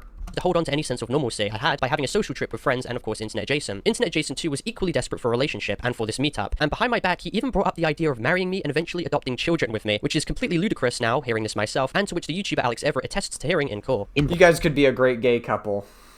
I don't know, the most dysfunctional gay couple between one Brit and one stupid-ass fucking American. Voice chat, Wolfgang was like increasingly obsessive to the point where he was talking, like, in our voice chat, he was talking about wanting to get married to Parlo, and wanting to adopt kids with him as well. That was something that he would talk about. There was also partial hesitancy for me to purchase the plane ticket due to its price and me already being in a bad financial position, and the prices just continued to skyrocket as the days progressed, and I felt more and more pushed to get them in the window of opportunity we had available to me, as all parties were extremely busy, and this was basically the only time that we were all free to meet. it was quite one-sided, at least like in my experience. I mean, it was more and more obsessive over time, like to the point where this trip was meant to be coming up, and it literally was just not getting booked, even though the date was like around the corner. And it came to a point where we were talking about like the airplane ticket prices like being like exponentially increasing, like the later you left it, and it got to a point where it didn't seem like the trip was going to go through because the price was just going through the roof, and it was like so close, and it just seemed like it wasn't going to happen. And as soon as it seemed like it wasn't going to happen, like just instantly, Wolfgang is in everyone's DMs, including mine, like posting pictures of himself in the hospital, saying he's going to kill himself. It was only after that that it seemed like the trip was back on. So like, honestly, I am inclined to think that Parlo was. I mean, it's still a massively irresponsible use of like donated funds, right?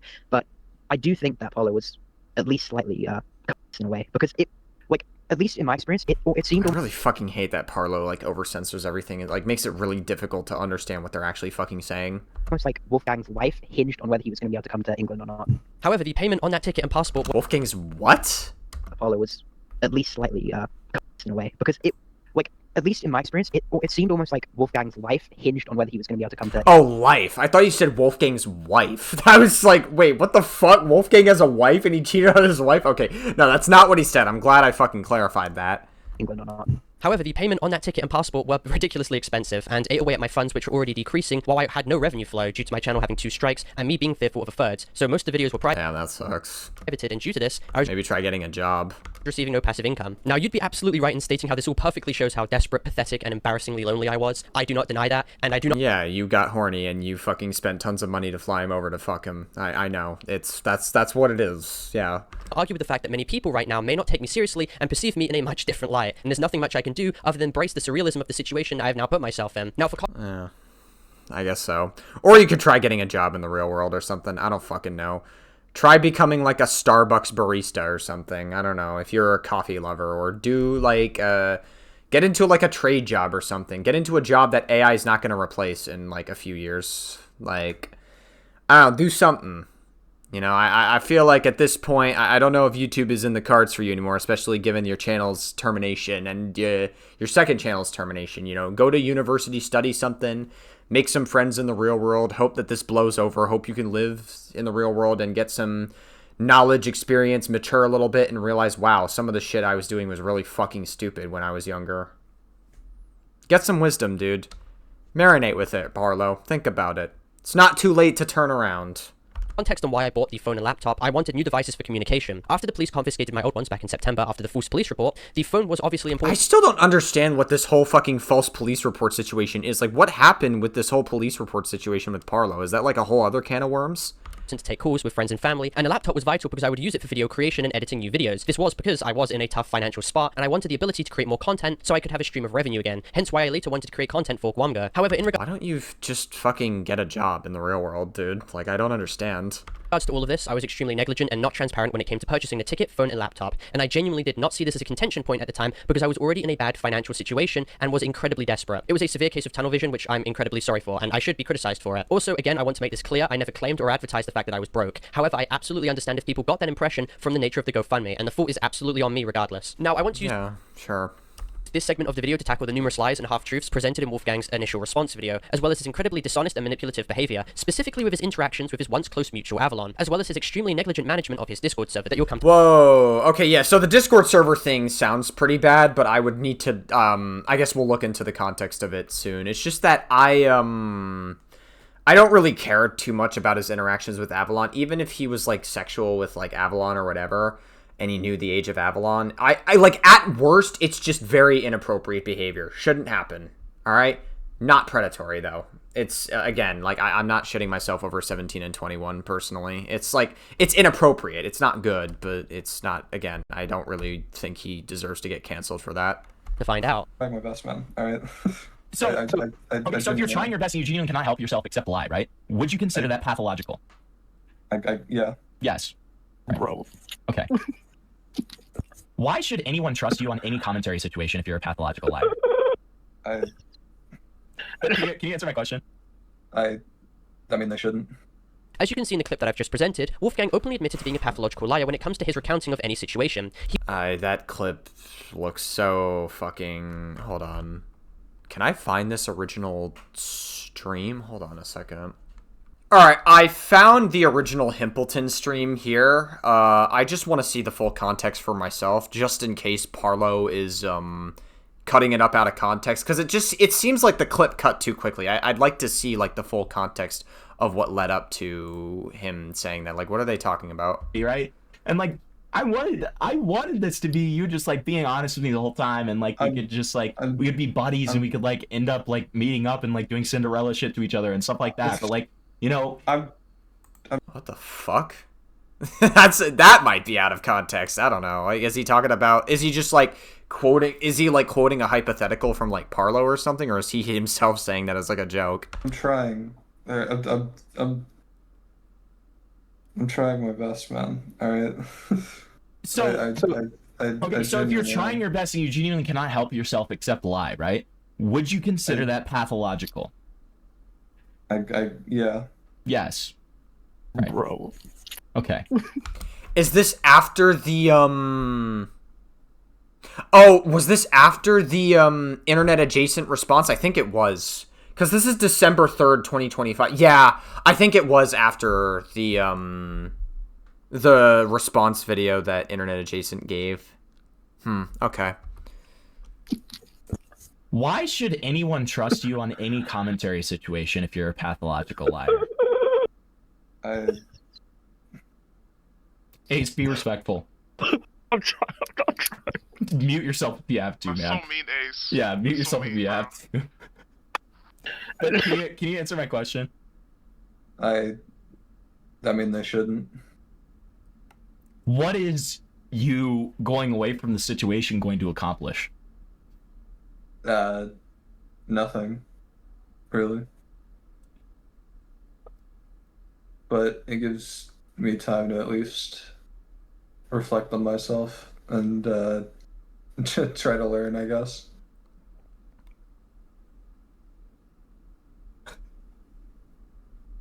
Okay. I mean, it doesn't sound good. I mean, he is admitting to some extent. I really hate that Parlo cut some of this out of context. I really wish we could have seen a little bit more of this. I'm going to keep playing a little bit more. He is talking a little bit slow, so I'm just going to speed this up, but it doesn't sound good.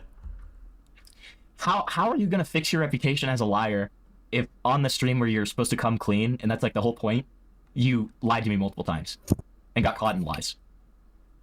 I have no idea. I guess I'll just... I don't know.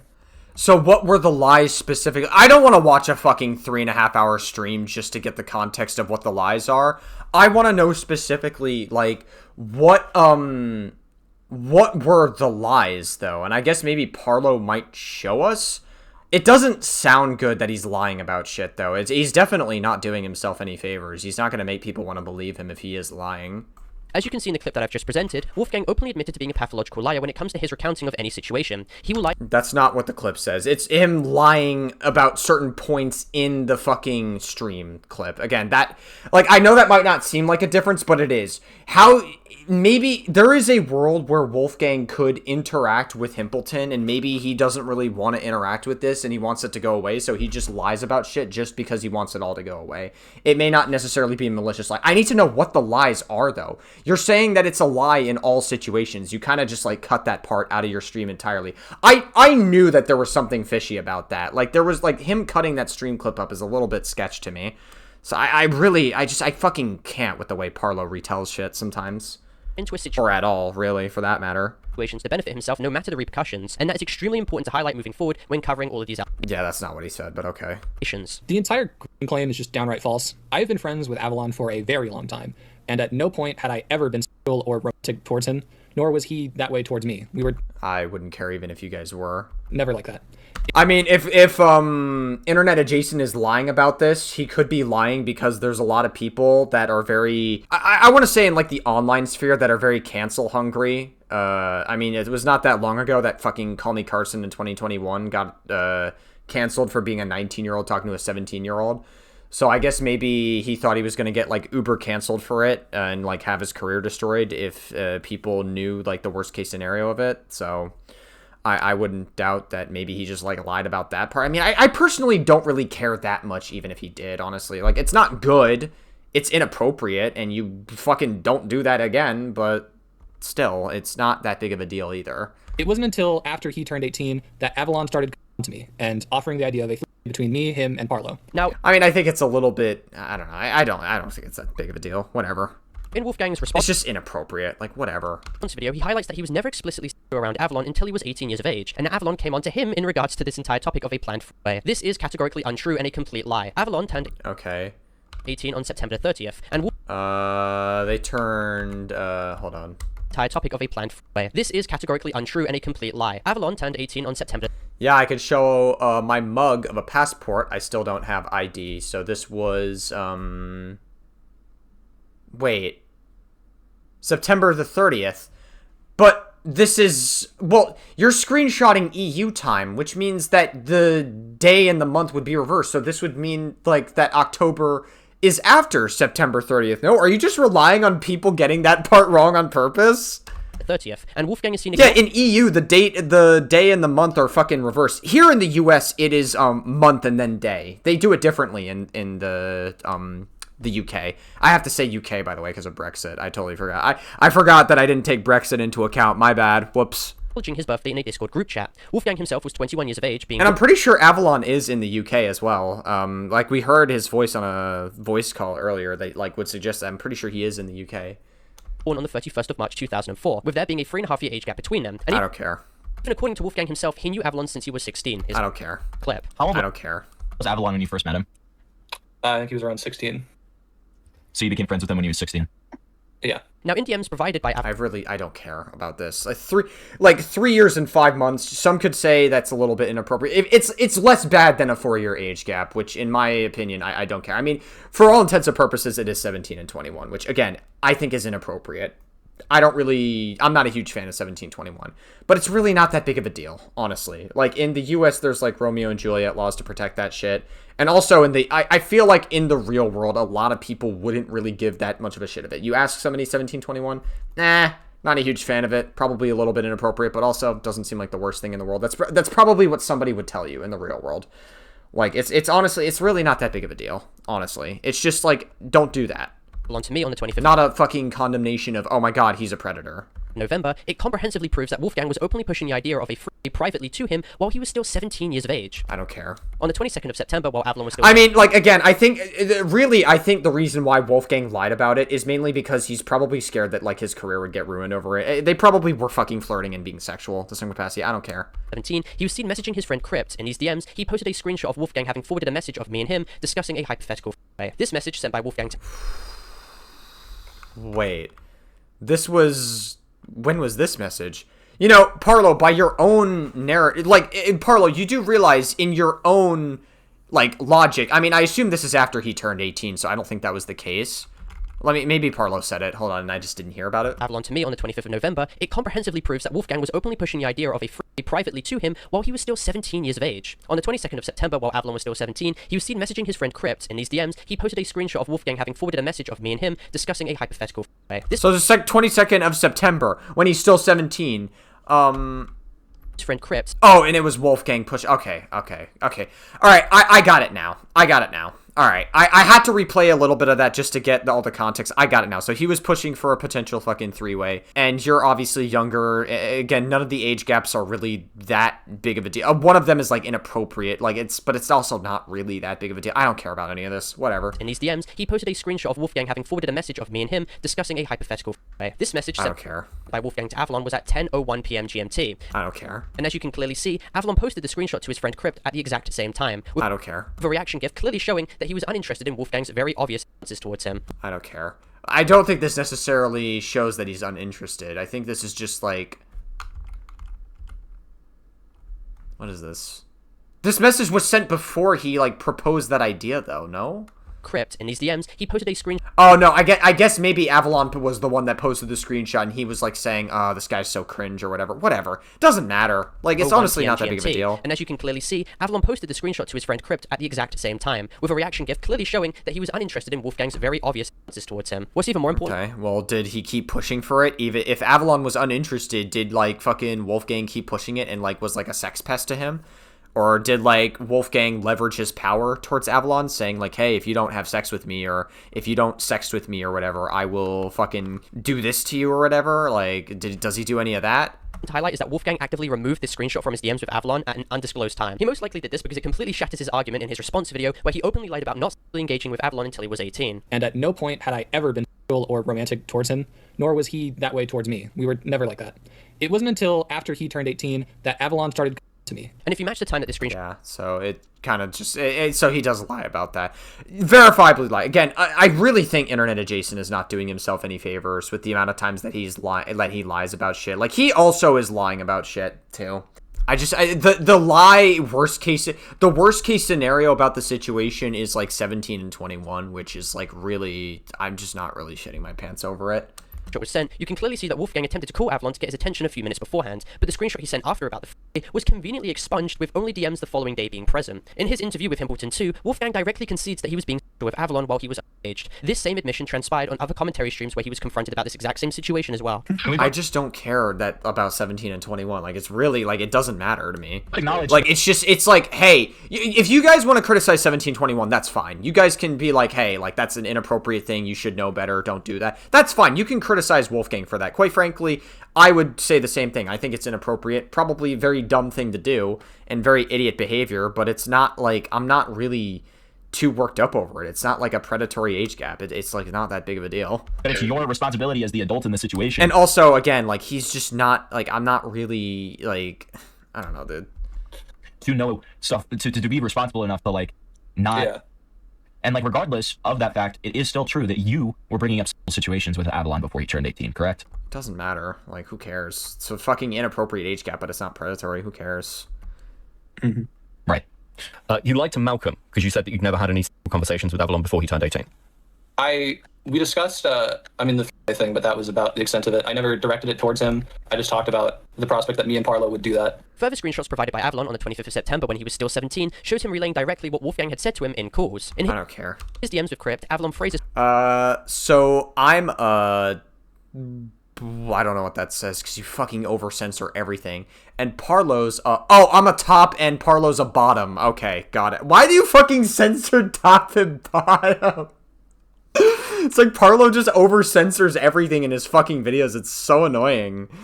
I'm a top and Parlo's a bottom, and we needed someone, like, in the middle. What Wolfgang told him in terms of our positions for a potential free. To which I don't care, honestly. This is so nothing. It's like, whatever. Again, I think that the fact that Internet Adjacent lied about it is just a sign that he probably just doesn't want to get canceled for it more than anything. But I do think that is a very stupid thing to lie about. It's like, he's not doing himself any favors with, like, this whole story that he's like, I never was sexual with him before he turned 18. He obviously was. I don't care about the age. I mean, like, I don't like it. I just don't really think it's, like, whatever. It's whatever to me. Avalon is seen posting a gif expressing how uncomfortable he was with this conversation, and to which Crypt expresses how this would even work. Keep in mind, while Wolfgang was actively pushing for Avalon to engage in this dynamic when he was 17, I was not aware of this at the time, and I will highlight more about this later. These messages also prove that Avalon was not... But didn't you just say that he proposed a hypothetical towards you with Wolfgang, or was that, like, later? ...to engage in a free... And that Wolfgang openly lied when he claimed that Avalon came to him first, hence why in his response video, he provides no evidence to back up his claims whatsoever. Furthermore, Avalon has even attested publicly that this is completely untrue. It is abundantly clear that Wolfgang has no evidence to back up his claims whatsoever. Furthermore, Okay, excuse me, but what the actual fuck was Internet Adjacent's response video? I do not know if it was because I was there and I've witnessed practically all of it, but that video is the biggest pile of shit. I assume that says shit. I've seen through all of this. There is a lie every something minutes. He purposely twists and redacts information, and arguably worst of all, he continues to insult and demean Blank, who is very historically suicidal and dealing with such bigger pile of shit bigger than this and doesn't I hate that this is blurred, so excuse me if I'm struggling to read this. I'm so sorry. And doesn't need some malignant narcissist victim blaming him for 40 minutes straight. Blaming I don't know what that says. For all of this, acting like himself, wasn't the guy that pushed for this to go public, and leveraging Parlo's reactivity and sensitivity to this sort of things, especially sexual blank. Dude, what the fuck is happening?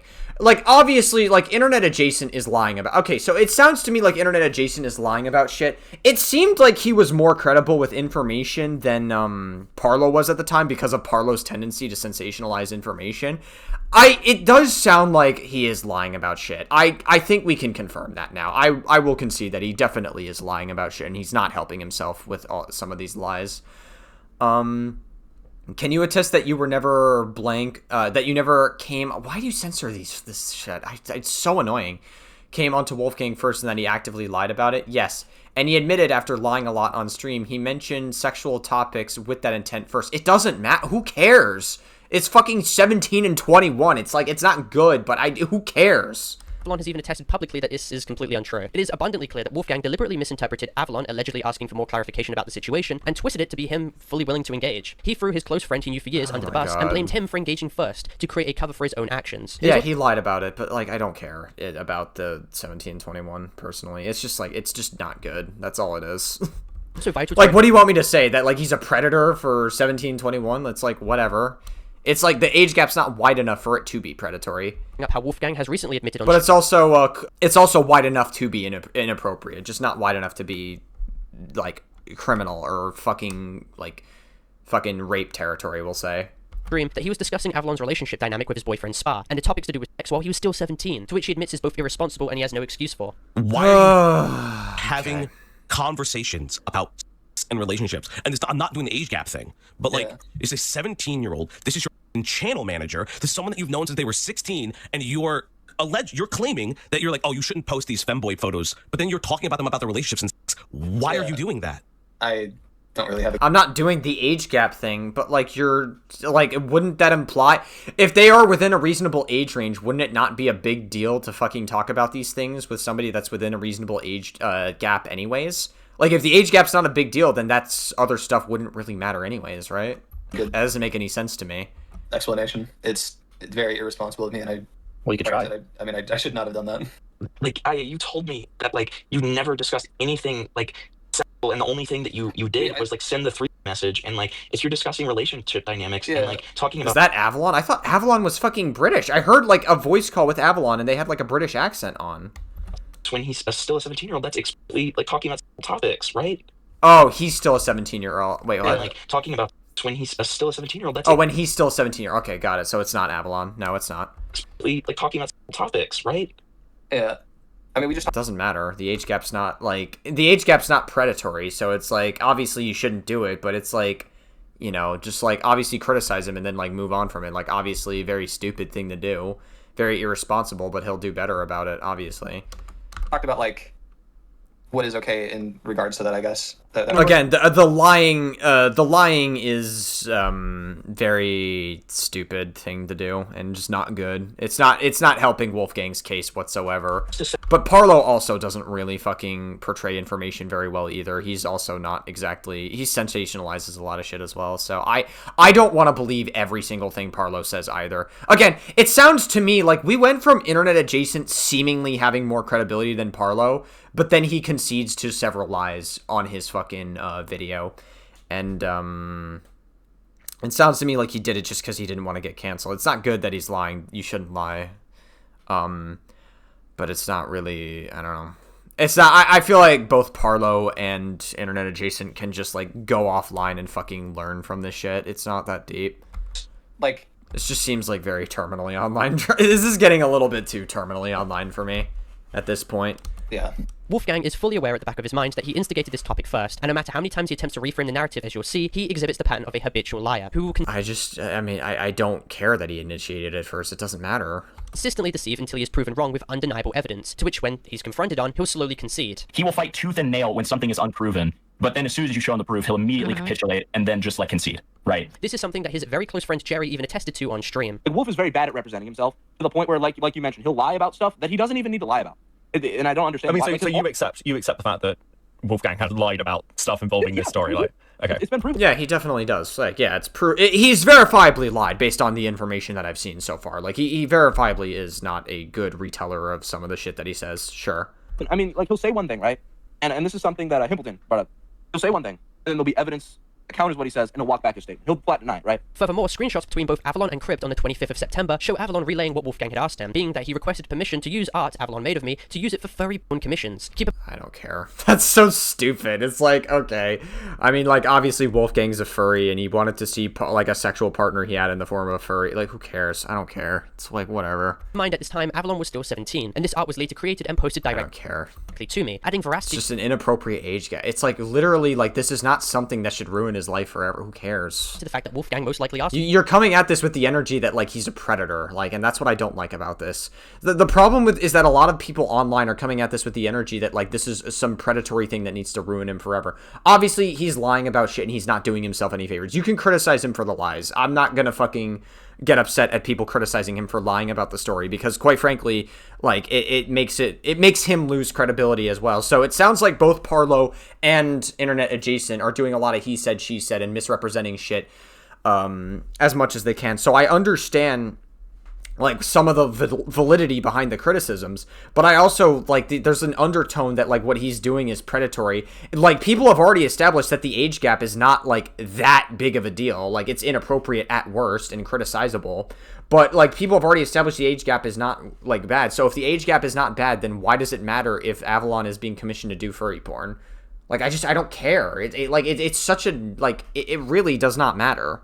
For this. It wasn't until after he turned 18 that Avalon started on to me and offering the idea of a between me, him, and Parlo. Yeah, and it was obviously Internet Adjacent that offered it first, so that's also another lie that he told. So yeah, it does sound like he is intentionally, like, the more I think about it, I thought maybe he was lying because he was scared of getting canceled, and maybe he still is scared of getting canceled, but it does sound to me like he is intentionally trying to manipulate the narrative as well. So it sounds to me like everybody is fucking just, like, lying in this situation.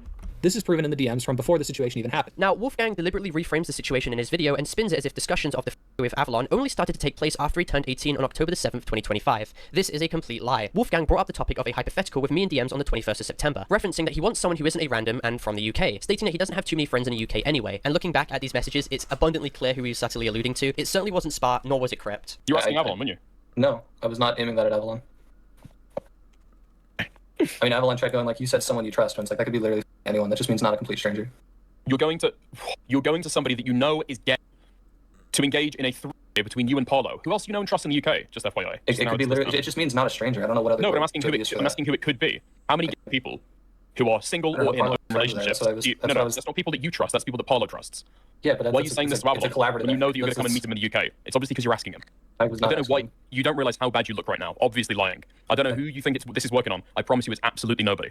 I don't know why you don't just admit it. You asked Avalon. And as we have proven as well. Yeah. Sure. It obviously was Avalon for sure. Yeah. I mean, it honestly fucking sharp debate skills from Cope and Seeds. Very formidable force for sure. Wolfgang was directly pushing Avalon to the notion of engaging in a freeway without my knowledge at the time, and in actuality had only come to me on the 7th of October over a week later, claiming that Avalon was fully willing to engage. Whoa! This, however, that is a very, like, fucked up thing to lie about, though, I will say. If Avalon actually was not interested in it, and it sounds like Avalon may not have been interested in it, like, given what I'm seeing, it sounds to me like he's, like, rolling his eyes about it. So it does sound like he is probably like, this guy's a fucking weirdo. Like, why is he suggesting these hypotheticals? If Internet Adjacent lied saying, yeah, Avalon wants to do this with us, and that is actually a very shitty thing to lie about for sure. I honestly wouldn't doubt it. But also would turn out to be a complete lie. To make this clear, under no circumstances did I engage in any conversation to do with Avalon being in a freeway while he was still 17. I never discussed this in private with Avalon at the time, and he can attest this. Wolfgang... I personally wouldn't care even if you did, honestly. You guys are not, like... You're a year younger than Internet Adjacent, which would make it 20 and 17, which that I don't care about even more. Like, that is, like, not even inappropriate. Like, to me, that's fine. His own volition instigated this topic... Some people might think it's inappropriate, though, which is fine if you criticize it for that, but again, not predatory. conversation to me on the 7th of October. Now, in response to Wolfgang bringing this up, I was partially skeptical and stated that I would only be comfortable doing anything if Avalon expressly wanted me involved and was okay with me. Wolfgang is seen— But wait, didn't you wait, I'm sorry, didn't you just say that I never shared NSFW content to you or was sexual around you when you were 17? Didn't you say that you were totally fine with doing— what? He was still 17. I never discussed this in private with Avalon at the time, and he can attest this. Wolfgang, on his own volition, instigated this topic of conversation to me on the 7th of October. Now, in response to Wolfgang— That's after he turned 18, which again, I don't care even if he was 17, you guys talked about it. It doesn't matter. Bringing this up, I was partially skeptical— like, you don't suddenly— okay, whatever. And stated that I would only be comfortable doing anything if Avalon expressly wanted me involved and was— only if he'd be down to do it with me, because I don't know if he named me. Whatever, it doesn't matter. Okay with me. Wolfgang is seen being adamant and claiming, well, yeah, he is. Wolfgang was then seen confirming that he did talk with Avalon about the freeway a bit ago, which corroborates the aforementioned screenshots and testimony from Avalon himself in late September, that this was being told to him whilst he was still 17. While I asked for further clarification— doesn't matter. Like, it's just, it really, like, you guys keep hammering on this fact that, like, oh, but, like, he did this to him when he was 17. Yeah, how old was he? 20, 21? Who cares? Or any proof that Avalon wanted to engage with us, and more specifically, me, Wolfgang offers no screenshots, but instead states, yeah, I mentioned the situation— Wait, so specifically you, wouldn't that technically imply that Avalon wanted to engage with, fucking internet adjacent then? To him at some point, but that we would only do it with people that we were cool with, which once again matches the screenshots presented where he was forwarding the private conversations me and him were having about having— None of this fucking matters. I just want you guys to know, the only part that really does matter is, like, fucking Avalon lying. And it does seem like Avalon— there's a difference between— here's the thing, right? I could understand if Avalon— internet adjacent, I could understand if he lied about one or two things because he was scared of getting canceled and he wasn't trying to do it to be malicious towards other people. It sounds to me, though, the more lies that I hear in this specific story, it does sound to me like there is a bit of a lie happening where he lied about Avalon wanting to do sexual things when Avalon seemingly doesn't want to do that. Yeah, I don't know. It does sound to me like the more lies that build up, the more it does seem like internet adjacent just, like, willingly lies about shit in general. So I guess if there's one thing that this video got me to do, is it definitely got me to change my mind on internet adjacent. Maybe he's not as credible of an actor as I once thought in my previous coverage of him. So there you go, I guess. Theoretical free directly to Avalon behind the scenes on the 22nd, as Wolfgang was seen stating he mentioned it at some point in the past. As clearly discerned from these messages, I believed what Wolfgang was saying, that Avalon was fully willing to engage and that there would be no problems. I did not know at the time that Wolfgang was privately messaging Avalon about this days before while he was still 17. And I did not know that Avalon was extremely disgusted from his idea of engaging with Wolfgang the entire time. Also, keep in mind, according to Avalon himself, he told his partner Spa on his own behalf to shut down the idea of anything sexual happening in his message directly to Wolfgang. Now, for more transparency and clarification on my side, following Wolfgang messaging me about Avalon's potential inclusion, which he was lying about, I joined call the same day to ask Avalon myself if he really wanted this, since I wanted confirmation directly. However, Avalon at this time was too tired and did not provide a clear answer. A potential factor for this could have been the fact that Wolfgang was also present in call, so it was extremely awkward. The following day on the 8th— Oh, I like the weird I love the weird insinuation of that, is that, like, oh, Wolfgang is adding pressure onto Avalon, which might be true, but it's like we're adding— I don't know, I feel like we're doing a little bit too much here, like, with just, like, the weird undertones. Like, the undertone is that Wolfgang is a predator because he was 21 and wanted to engage with a 17-year-old. Inappropriate, not predatory. And then, oh, Wolfgang is adding a ton of stress onto him from all this shit. Might be true. It seems like that could partially be true, but it's like, I feel like you're adding little bits of speculation, and you've, like, kind of just, like, added weird sensationalist undertones. So I don't really like the way Parlo is fucking, like, portraying this either, but somehow it seems like Parlo is lying a little less than Avalon here. Of October, Avalon messages me privately sharing that his boyfriend would not feel comfortable with the situation, with specifically Wolfgang— But I did catch Parlo in a couple of lies earlier in this video as well, so again, gotta keep an eye out for Parlo's narrative too. Engaging, to which I clarify how confusing it was to understand the dynamic, with me even stating I don't even know what dynamic I had with Wolfgang at the time. After further clarification and understanding how— You obviously wanted to fuck with him. It's like, okay, like, you didn't know what dynamic you had with him, but you were more than just friends. You could have at least said that. Did you even clarify that? I don't know what dynamic you and Spar had was confusing with.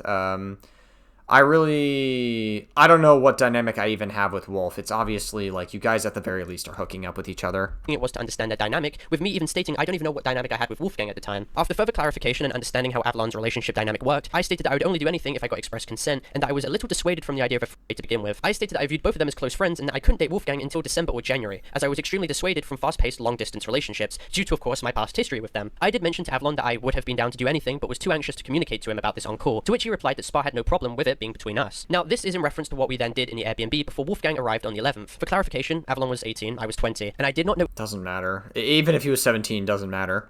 anything about Avalon's actual opinions of Wolfgang until I confided with him about what happened to me on the 13th of October after the incidents transpired. DMs prove that I held no malicious opinion of Wolfgang. That's how you know this drama is so terminally online. Like, all of this is just, like, so incredibly terminally online. At this time before that. Now, in regards to the leaked calls of Avalon and Alex Everett, I did not know anything about this call or what was said until Himpleton's tweet was made public. This situation was not a systemic attempt of me attempting to undermine or get back at Wolfgang. I mean, the DMs at this time proved I have absolutely no malicious intentions at all, and as made clear as— You don't have malicious intentions towards, Avalon. Or you said Wolfgang, right? I did not know anything about this call or what was said until Himpleton's tweet was made public. This situation was not a systemic attempt of me attempting to undermine or get back at Wolfgang. I mean, the DMs at this time proved I have absolutely no malicious intentions at all, and as made clear as well, Avalon's ulterior— To get back at Wolfgang. Well, the insinuation is to get back at him for coming out with the allegations, right? motives don't fundamentally change. Which the date shows that it was before the documents came out. I'm so fucking confused. Change the severity of the situation at all. Because you have to look at the date. It's fucking EU time. It's October 8th. This was before the documents even fucking released.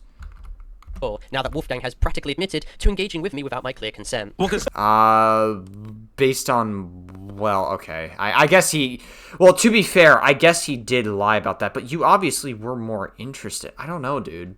This is an interesting thing. I'm gonna be honest, it doesn't feel like even Parlo knew about this. Because... Yeah. I mean, personally, I think that some... Well, no, the lie earlier was that it was, there was, like, a level of consent. But he lied about it being explicit consent. The retelling is still, like, to my knowledge, the retelling is that Parlo still, like, was willing to, like, cuddle, despite him, like, grabbing his ass or whatever, right? Like, I'm pretty sure that's still what happened. Much of the story, because I spoke about this with Hamilton earlier, I think so much of the story doesn't actually hinge on what Avalon has said anymore, that it kind of doesn't change my kind of thought process. What Avalon has been saying since day one, Wolfgang has admitted to a lot of that stuff, and just straight up admitted to lying, right? So he's painted the picture that Avalon was painting from the start. So I don't think that Avalon is colluding to be able to lie about the situation with Parlo. That's something I thought on like day zero, before this kind of went public. I kind of couldn't find anything to prove it then. I still can't find anything to prove it. This just seems like a plan that Avalon had to fight over Wolfgang, but it doesn't play into any of the other aspects of the story for me. It doesn't make me doubt any of the claims about Wolfgang. Maybe it questions Avalon's kind of motivation in giving him advice on the response video. I could get that.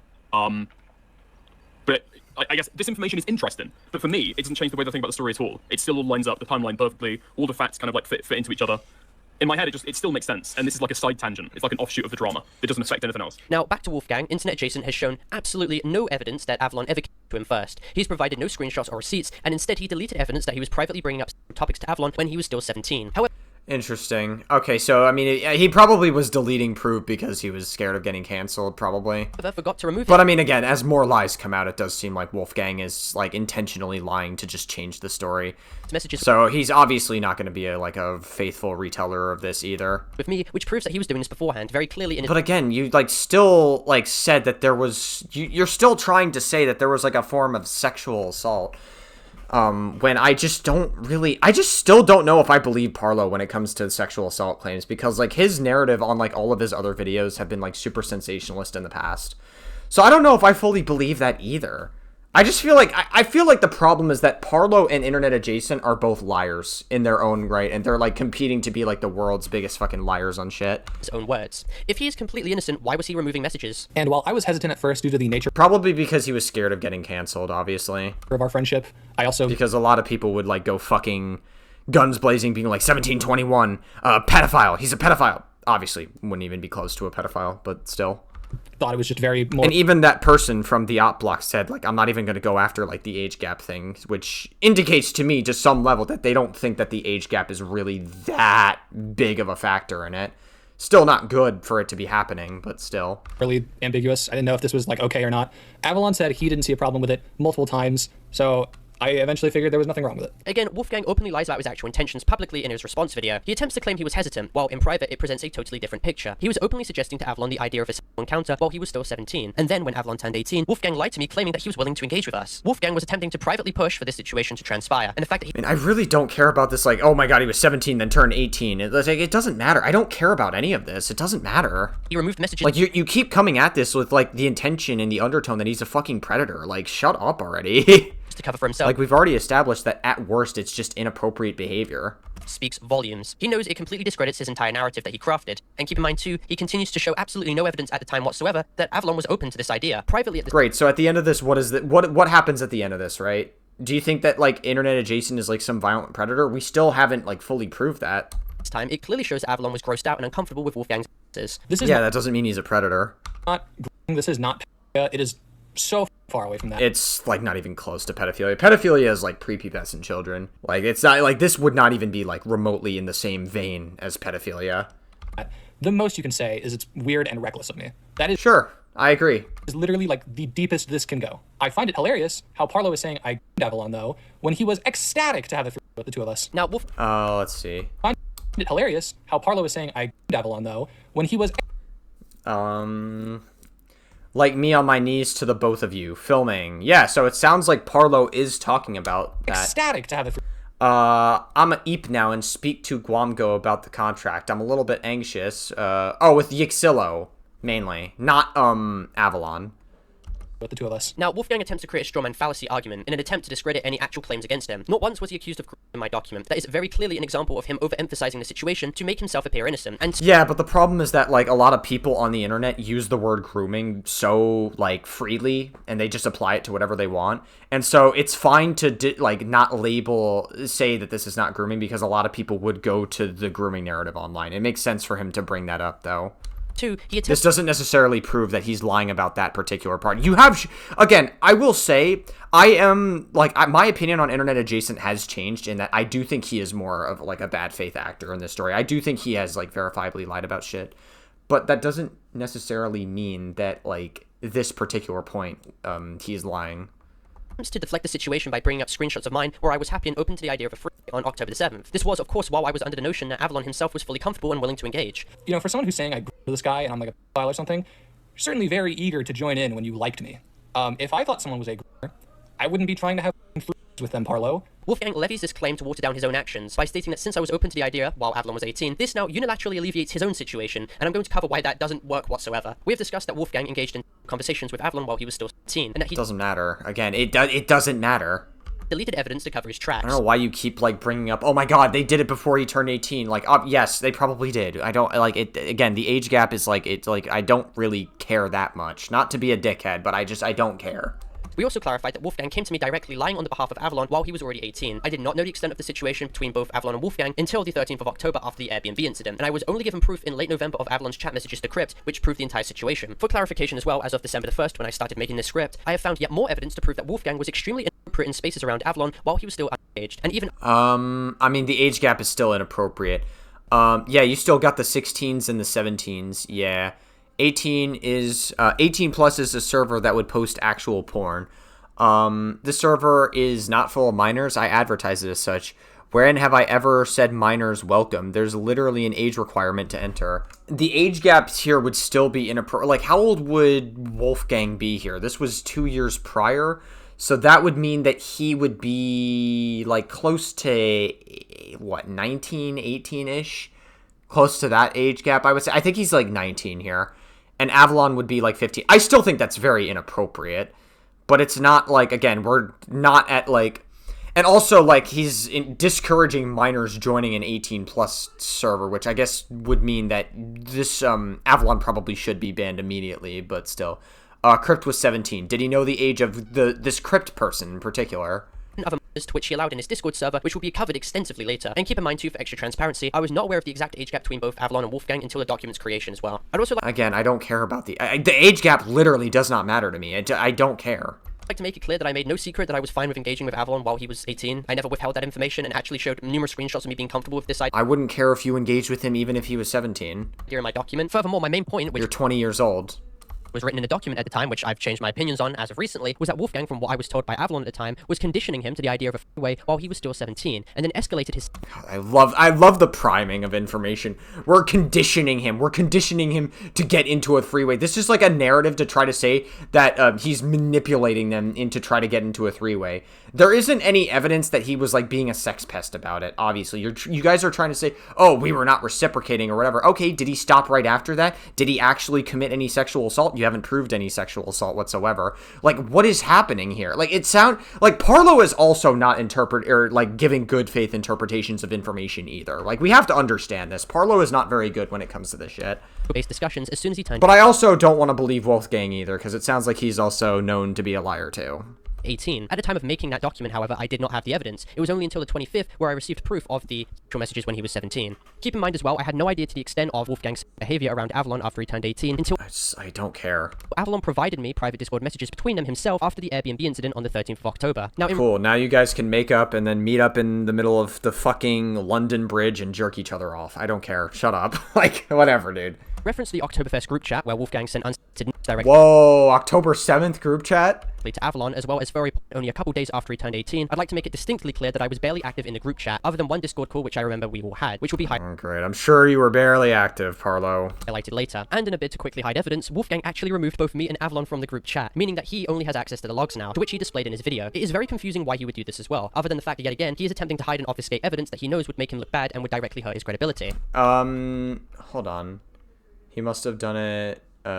Wolfgang kicked us both out. Okay, yeah, obviously he's trying to, like, hide that information. And this is, by the way, this is, like, December 18th, which would be after all the videos released. So, yeah, it sounds to me like he was not super good faith about that. Both me and Avalon from the group chat, meaning that he only has access to the logs now, to which he displayed in his video. It is very confusing why he would do this as well, other than the fact that yet again, he is attempting to hide and obfuscate evidence that he knows would make him look bad and would directly hurt his credibility. It was only during the creation of my document where I became aware to the full extent of Wolfgang's degenerate actions towards Avalon, after I consulted him directly. I don't care. You say degenerate actions as if, like, with the undertone that he's, like, a fucking violent predator. I just, like, I really hate the overloading of this narrative. You could say it's inappropriate. Say it's inappropriate.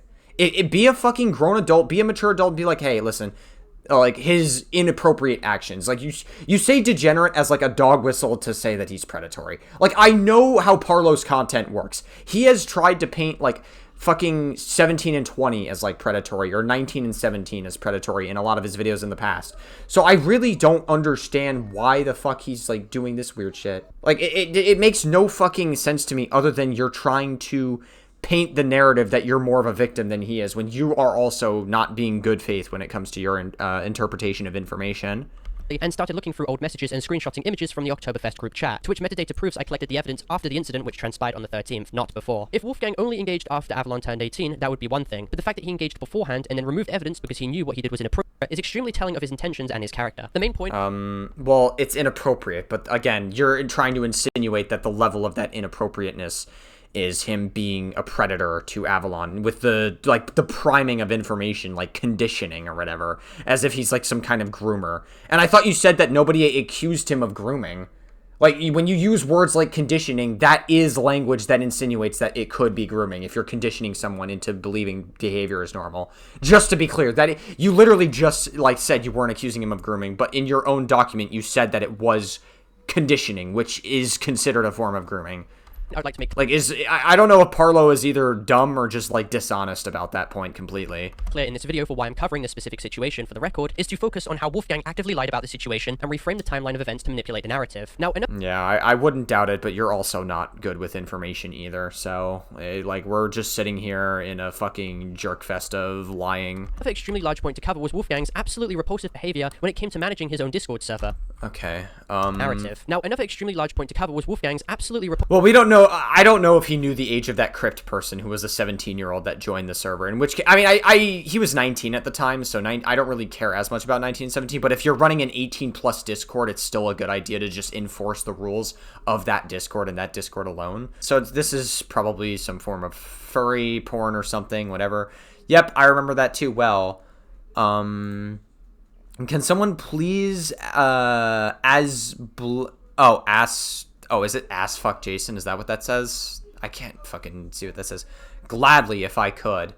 It's been done. No more minors allowed in the server. While this server will not allow anyone under 18. Why do you censor 18, dude? I hate that Parlo over censors everything. It's so fucking annoying that he does that, because it actually just sounds like you're, I don't know. In the general chats, that does not mean, okay. Well, he says anyone under 18 in general chats. Wouldn't you say no one under 18 should be in the Discord period? Wouldn't that just be like a better thing to do overall? Impulsive behavior when it came to managing his own Discord server. This point proves how negligent Wolfgang acted around numerous minors, especially in environments where Avalon was present in. And keep in mind, I found this evidence when looking at a video recently uploaded by a smaller commentary YouTuber. I was not aware to the extent of how bad this situation was beforehand. Wolfgang Okay, I'm gonna look at the proof. I'm just saying the server is full of minors, not the best SC. My server is not full of minors. I advertise it as such. When have I ever said minors are welcome? Well, so just to be clear, when you say that like, Wolfgang is 19, so I understand that, like, he's going to be a little bit negligent with this behavior. He shouldn't be, though. You should be doing your the correct response to given this situation is, oh, are they actually minors? Do you have proof that they're underage or whatever? Like, I don't know, of them saying that they're underage and they're lying about it or whatever, or something. Like, he's not doing enough due diligence here. That is worthy of criticism, for sure. But, yeah, okay. I mean, I don't know. I just think that, like, you could chalk it up to, like, very immature and just, like, should have done better with verifying ages and enforcing your rules and shit. I don't think we're quite at Nux Taku levels of behavior just yet. How negligent because, like, Wolfgang is still, like, 19 years old and he's still, like, fairly young, and he probably should, like, there's no evidence that he knew some of the ages of some of the people. Now, this communicates it to him, but there's no, like, proof that they could be. I don't know. Wolfgang acted around numerous minors, especially in environments where Avalon was present in. And keep in mind, I found this evidence when looking at a video recently uploaded by a smaller commentary YouTuber. I was not aware to the extent of how bad this situation was beforehand. Wolfgang found himself in an isolated incident to do with him being openly degenerate in his Discord server with his calendar, which he was criticized on, but I had no idea his negligence was this problematic. Okay, I guess it's... okay, is that femboy gooning? Is that what that says? I guess it's femboy gooning hours. I'll spoil it, but there's a femboy Hooters image. Yeah, so he would be like 19, maybe 20-ish in the screenshot. Lincoln Park if they were based. Why is there so much porn? Delete it. Yeah, okay. Yeah, very irresponsible behavior, for sure. Definitely, And I did not know don't do that shit. Rabbit hole went. It just sounds to me like they are probably, I don't know, man. Yeah, it's weird, for sure. This deep. Essentially, Wolfgang was seen... I just want to know, like, if Wolfgang knew for sure. Like, he was brought up the possibility that they were minors, but he says that my server isn't full of minors. So it sounds to me like maybe he just didn't know that they were full of minors. He was convinced that they weren't minors. Again, I still think you need to do more due diligence. If you're presented with an allegation that somebody is a minor, then you probably should look into it and be like, oh, are they actually underage? Like, this is still very, like, negligent and dumb idiot behavior, but I don't know if, like... I'm not really seeing anything that's, like, super predatory yet. Like, I need to, like, see explicit... I need to a little bit more than this. Y'all want to see a sneak peek? Okay, so obviously this is more sex stuff. There's more sex stuff. Okay. Openly discussing sexual-based topics in his server's general chat, regardless of if minors were there to see this and be exposed to the degenerate nature of these conversations. He was seen openly bragging about his sex life, posting excerpts of a sexual song he was making focusing on canine genitalia, and was even seen posting numerous instances of pornography in open text-based channels that required no age verification whatsoever and that anyone of any age could access. Keep in mind, Avalon, who was at this time a minor in 2024, being 16 at this time, was ranked admin in this server and could openly access any channel containing this problematic content. There were no guardrails put in... Yeah, but, like, again, the age gap between... I mean, it's inappropriate, but again, like, I don't really know if I'm, like, seeing anything that's, like, predatory here, necessarily. It just sounds to me like he's just sending a bunch of porn. Talking about sexual conversations is just generally not appropriate with a bunch of minors, but I'm not really seeing any, like, predatory, like, age gaps here, necessarily, that would constitute this being, like, some sort of, like, predatory scenario. I don't know. Motion for the numerous months... It's just very negligent and stupid behavior, and, like, Wolfgang needs to verify the ages much better. Avalon was present in this server, and Wolfgang simply did not care about the ramifications of his actions at this time. What is this? Hold on. I was put in motion for the numerous months that Avalon was present in this server, and Wolfgang simply did not care about the ramifications of his actions. I don't know, not really a bead to have it. I don't... oh, this is in 2025. Oh, okay. So he looks back on it and he thinks it's not a big deal? Yeah. Sounds like it's very shitty behavior. Again, I really not a huge fan of it, so... At this time, Wolfgang was seen mentioning topics to do with him engaging in OnlyFans content in the general chat, openly... yeah. It's obviously very, very stupid behavior. What the fuck is wrong with these people? In front of a self-admitted 16-year-old who was present in the server in 2023. And if... Yeah, while he was, a 16-year-old while he's 19, so I don't really care as much about that age gap, just to be clear. I'm engaging in OnlyFans content in the A general lot of these age gaps at worst are like inappropriate, but like not predatory. chat openly in front of a self-admitted I like show me like a predatory age gap and him talking with somebody within like a very predatory age range. Like show me like him being like a 19 or 20-year-old talking to like a 14-year-old or something, and then I'm like all ears. But it doesn't sound like that's what this was. 16-year-old who was present in the server in 2023. And if you want more proof of Wolfgang's flagrant negligence, he casually flip-flopped between making his server 18+, ensuring that no... Let me see. And if you want more proof of Wolfgang's flagrant negligence, he casually flip-flopped between making his server 18... It's been done. No more minors allowed in the server. Yep. And then, honestly, I hope, kids don't watch my content. Wait, I'm sorry. This doesn't mean that he's flip-flopping. He's saying, I hope kids don't watch my content. This is a fucking 2023 screenshot.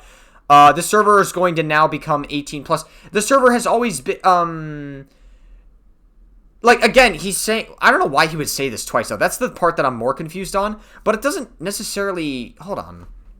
It's been done. No more minors allowed on the server. This is on September 2023. The server is now going to become 18+. December 2023. But, like... Why would he say it twice, though? Maybe... I don't know. Hold on. Honestly, I hope kids don't... Again, when you say I hope kids don't watch my content, this is not proof that he's flip-flopping. Like, we understand this, right? Like, him saying it twice, maybe, but I just don't know why you included this part, because he just hopes that kids don't watch the content, and he just doesn't fucking... He's just not doing enough due diligence to verify the ages of the people. That's kind of what this screams to me as, more than anything. Now, no minors accessed the server in 2023. However, he allowed people 16 years of age or above in the server, kind of defeating the whole purpose of it being no 2023. However, he allowed... It's been done. No more minors allowed in the server. Oh, you cropped the screenshot, and then now you're revealing more. While the server will not allow anyone under 16 in the general chats, that does not mean you have a green light to just post porn willy-nilly. Do not think minors should be allowed here. While the server will not allow anyone under 16 in the general chats, but it says no more minors in the server, period. I don't know why he brought up the under 16 part. It just doesn't make any sense to me. He says no more minors, period. I'm just so confused. Like, you both are so fucking stupid. Holy shit. People 16 years... Yeah, he's obviously so dumb, clearly. Age or above in the server, kind of this is very dumb, negligent, idiot behavior on Internet Adjacent's part, but also Parlo is also very stupid as well. This is a situation where both people are incredibly fucking stupid when it comes to their retelling of this situation, and I'm just rotting my brain, like, as we watch more and more of this. The whole purpose of this reaction is about 2 hours long, and we haven't even gotten through an hour through of this. It being no is allowed. And then he openly started allowing us back into his server in the following years, completely backtracking in 2025. Hold on. Is it 18+ or not? Okay, so he does flip-flop here. Okay, so this is proof that he does flip-flop on it. Very idiot behavior. I don't know why you allowed that. So I have no idea what on earth he was trying to do here. He was extremely inconsistent with his server moderation, leading to confusion from his own members, and despite claiming... Sure, I agree. ...the rules to be against disseminating porn, he was seen... Fair enough, Parlo, fair enough. He was flip-flopping. I mean, you showed some very weird proof about him saying, I hope kids don't watch my content. That was a very weird, but it does seem like he does flip-flop on it. Okay, fair enough. I concede on that. Fair enough. ...going against this on numerous occasions. Wolfgang was seen very irresponsible, dumb, idiot behavior from Internet Adjacent. ...continuing to post suggestive images of commissions that he had on publicly accessible channels in March of 2024. Just before he turned 20, I mean, there's no excuse for this behavior at all. With all of this collectively... I mean, it's dumb, idiot, negligent behavior, but he doesn't know... I mean, like, I guess he would know that the ages of some of the people involved. If he said that there's no minors involved in his Discord, that would imply that he did know the age to some extent, then... ...considered, I find it extremely laughable that Wolfgang... I just feel like we're overloading the narrative by saying, this is inexcusable and his life should be ruined. Like, that's the undertone. Because Parlo is a very cancel-hungry person. We have to understand this, that Parlo is just very cancel-hungry. He wants to cancel anyone that he can get because he's made a lot of money off of canceling people. That's been, like, the basis of his content. He's very terminally online brained, so... I don't really, I just don't really fucking like the way Parlo is talking about this. But it does seem like Wolfgang does have, like, a huge... negligence when it comes to verifying the ages of people, and not only in his server but also just like being very negligent when it comes to sending fucking furry porn in his Discord. I don't think the age gaps are super like I feel like some of them are inappropriate, but it's like I still need to see like a predatory age gap for me to go like, oh wow, this person's actually like a really disgusting person. Again, I don't think we're quite on the same level as like Leaflet or Nux Taku, because Lolly hasn't been involved yet as well. That's another factor as well. That hasn't been involved either.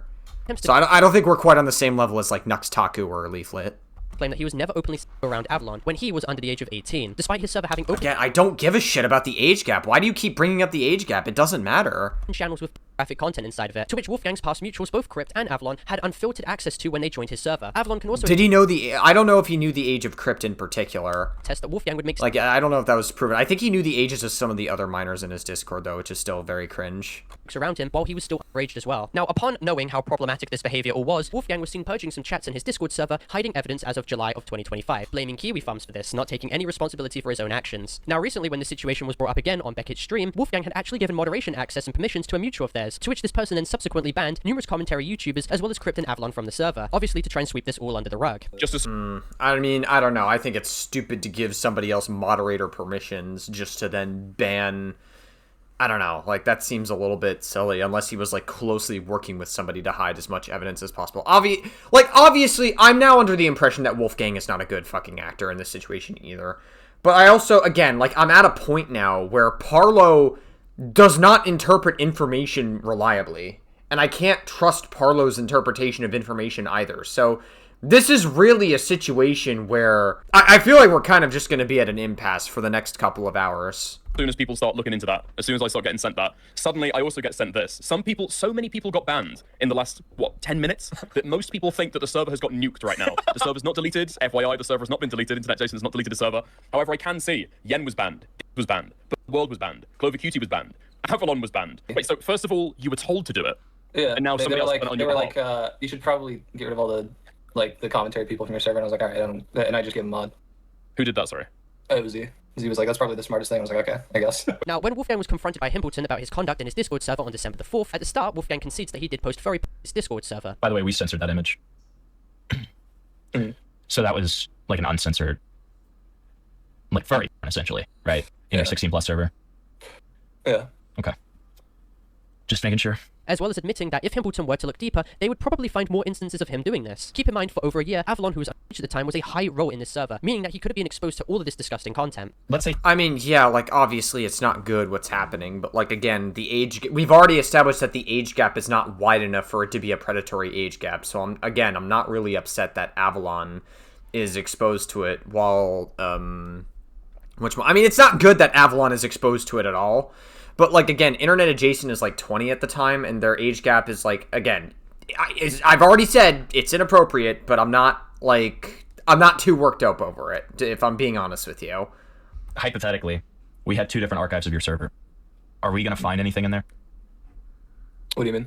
Are we going to find more stuff like that? Probably. I mean, Ace, you missed this part, but I did say that we have 2 archives of his server, and asked him if we would find more stuff like that, and he did confirm that we would. Yeah, there's probably a distinct possibility.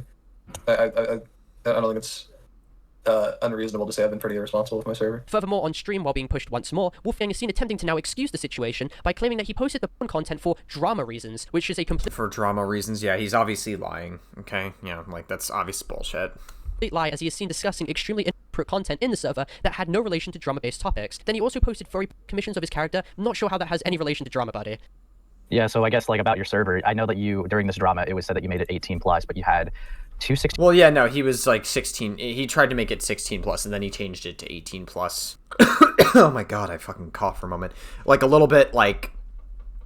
after that, and he was like, he obviously was like flip-flopping. Again, my charitability for Wolfgang is like pretty low at this point with the amount of times he's changed and lied about his story, which is pretty crazy because like I look at someone like Cameron F305 and like, okay, obviously the difference with Cameron F305 is like when he was lying about the situation, Cameron F305 is doing it because he is scared of getting canceled because a bunch of terminally online freaks were trying to cancel him for, quite frankly, really stupid bullshit. I feel like the Cameron F305 allegations were nonsense.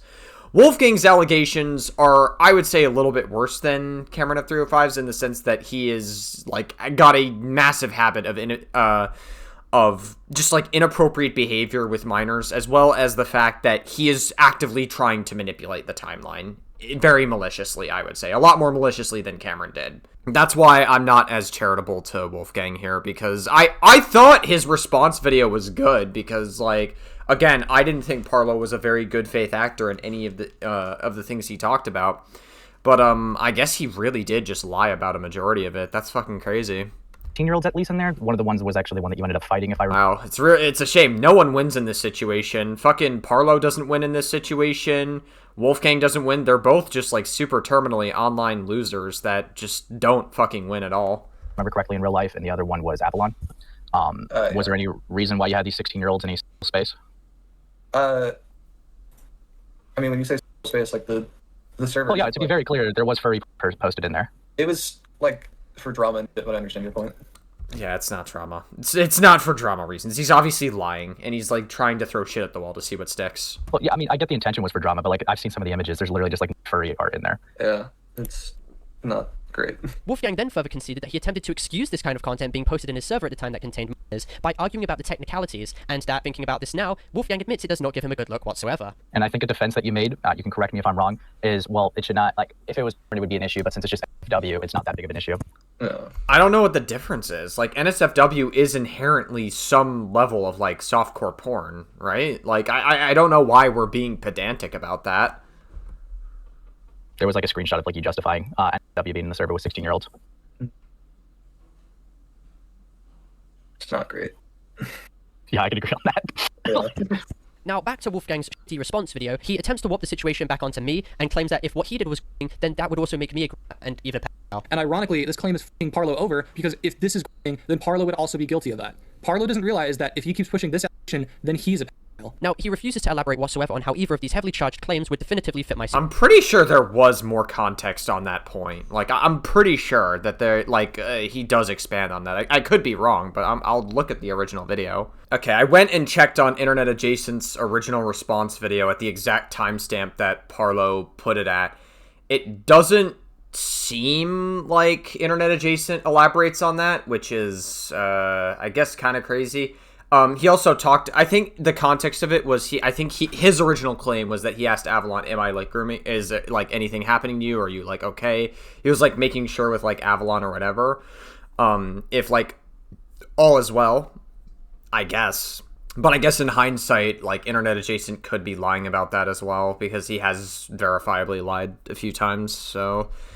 Yeah, again, this is really a situation where both parties are just not good people whatsoever. Situation, especially when taking into account that I never actually engaged with Avalon while he was 17, only when he was 18, and that there was a 2-year age gap between us. Again, this... Okay, again, the fucking age gap, like, between him isn't even, like, that relevant either, personally. It's just, like, inappropriate. This is a pathetic attempt at straw grasping, and... Again, like, fucking Parlo is, like... The problem is that Parlo is trying to insinuate that he's a predator when he keeps saying that, like, oh, the age gap's, like, bad or whatever. Like, Parlo is wants you to think that this guy's a violent predator. That's the problem with it. Again...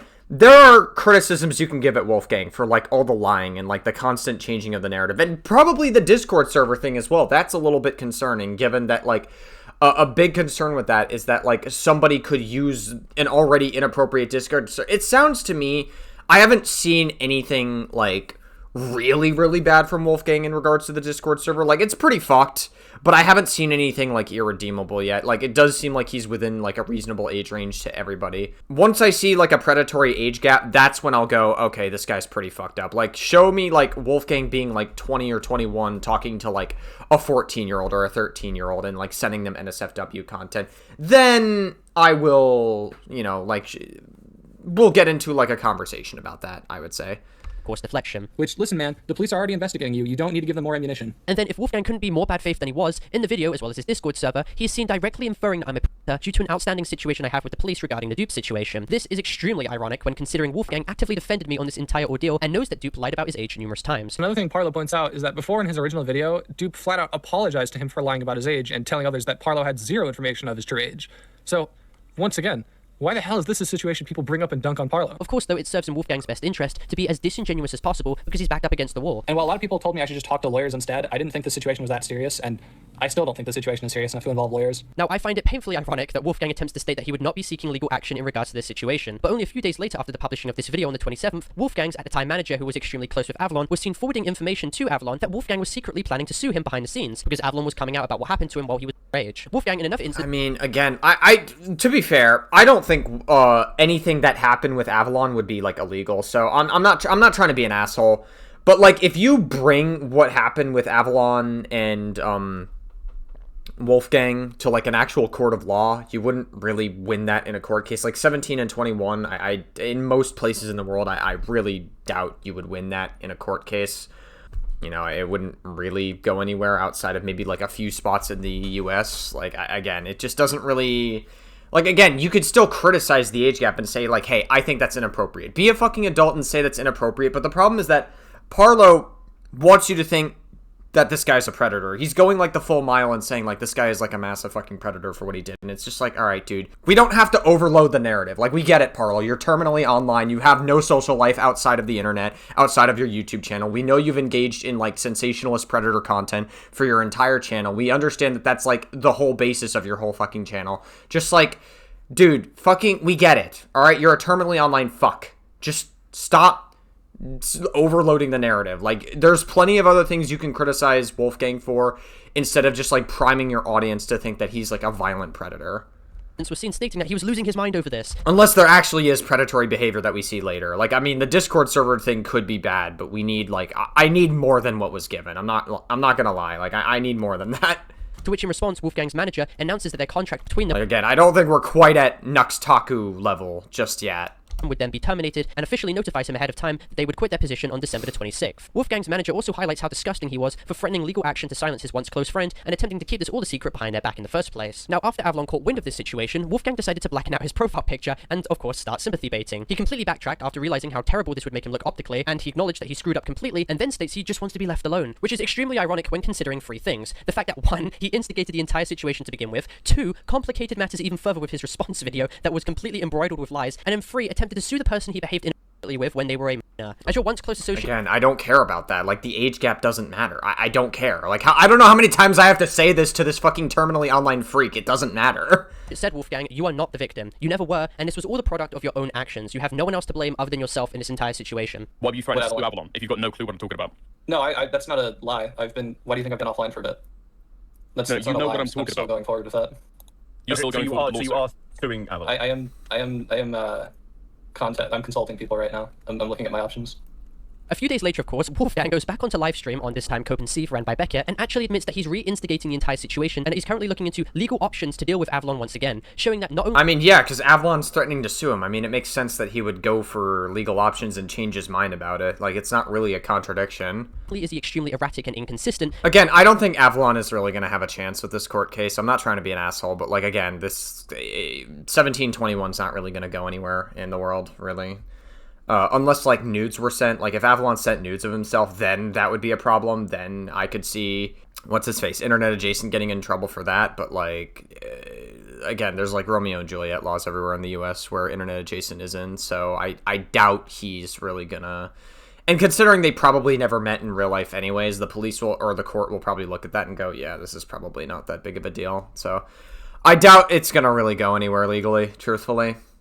But that he openly lied once again when he said that he knew what he did was screwed up and just wants to be left alone. His statement seeming to take accountability to Avalon stating he just wants to be left alone was only damage control and was equally insincere. After Parlo made this accusation, I actually went to Avalon and others in our friend circle to genuinely figure out what the is going on, to which Avalon has said that he doesn't agree with this claim or think I'm a criminal. Same with others in our circle. They also said that they've never gotten any of that. Like, they've never even suspected anything like that is going on.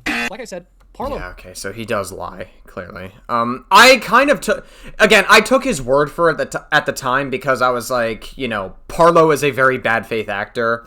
So I took his narrative for it better because, like, he didn't seem to sensationalize anything, but it... and also given his, like, track record with, like, covering slop content, but it does seem like Internet Adjacent is actually, like...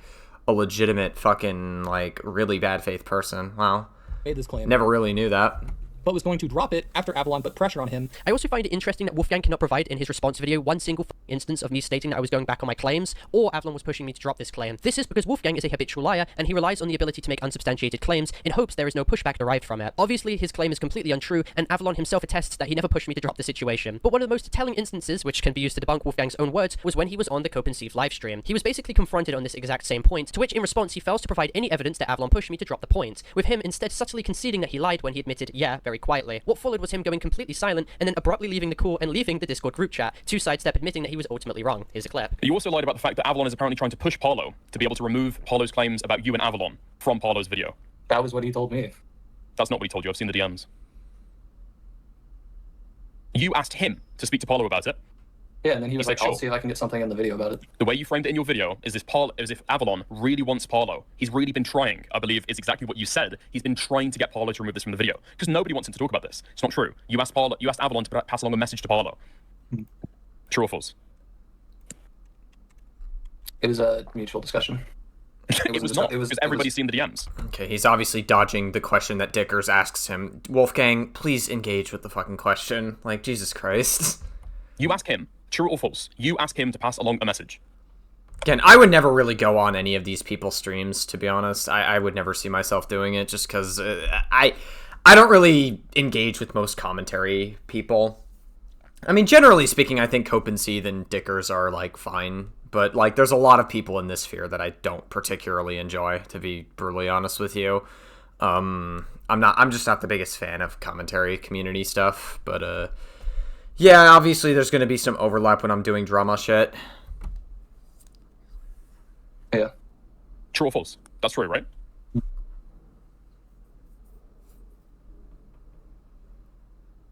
Was that a mm-hmm? Well, your mic's cutting out, I guess. And he leaves. Wow.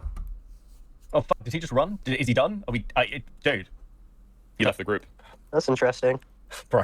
Wolfgang also attempts to feign the idea that other people in his circle were defending him regarding the claims. After Parlo made this accusation, I actually went to Avalon and others in our friend circle to genuinely figure out what the is going on, to which Avalon has said... Yeah, no, he's lying. He's obviously lying here.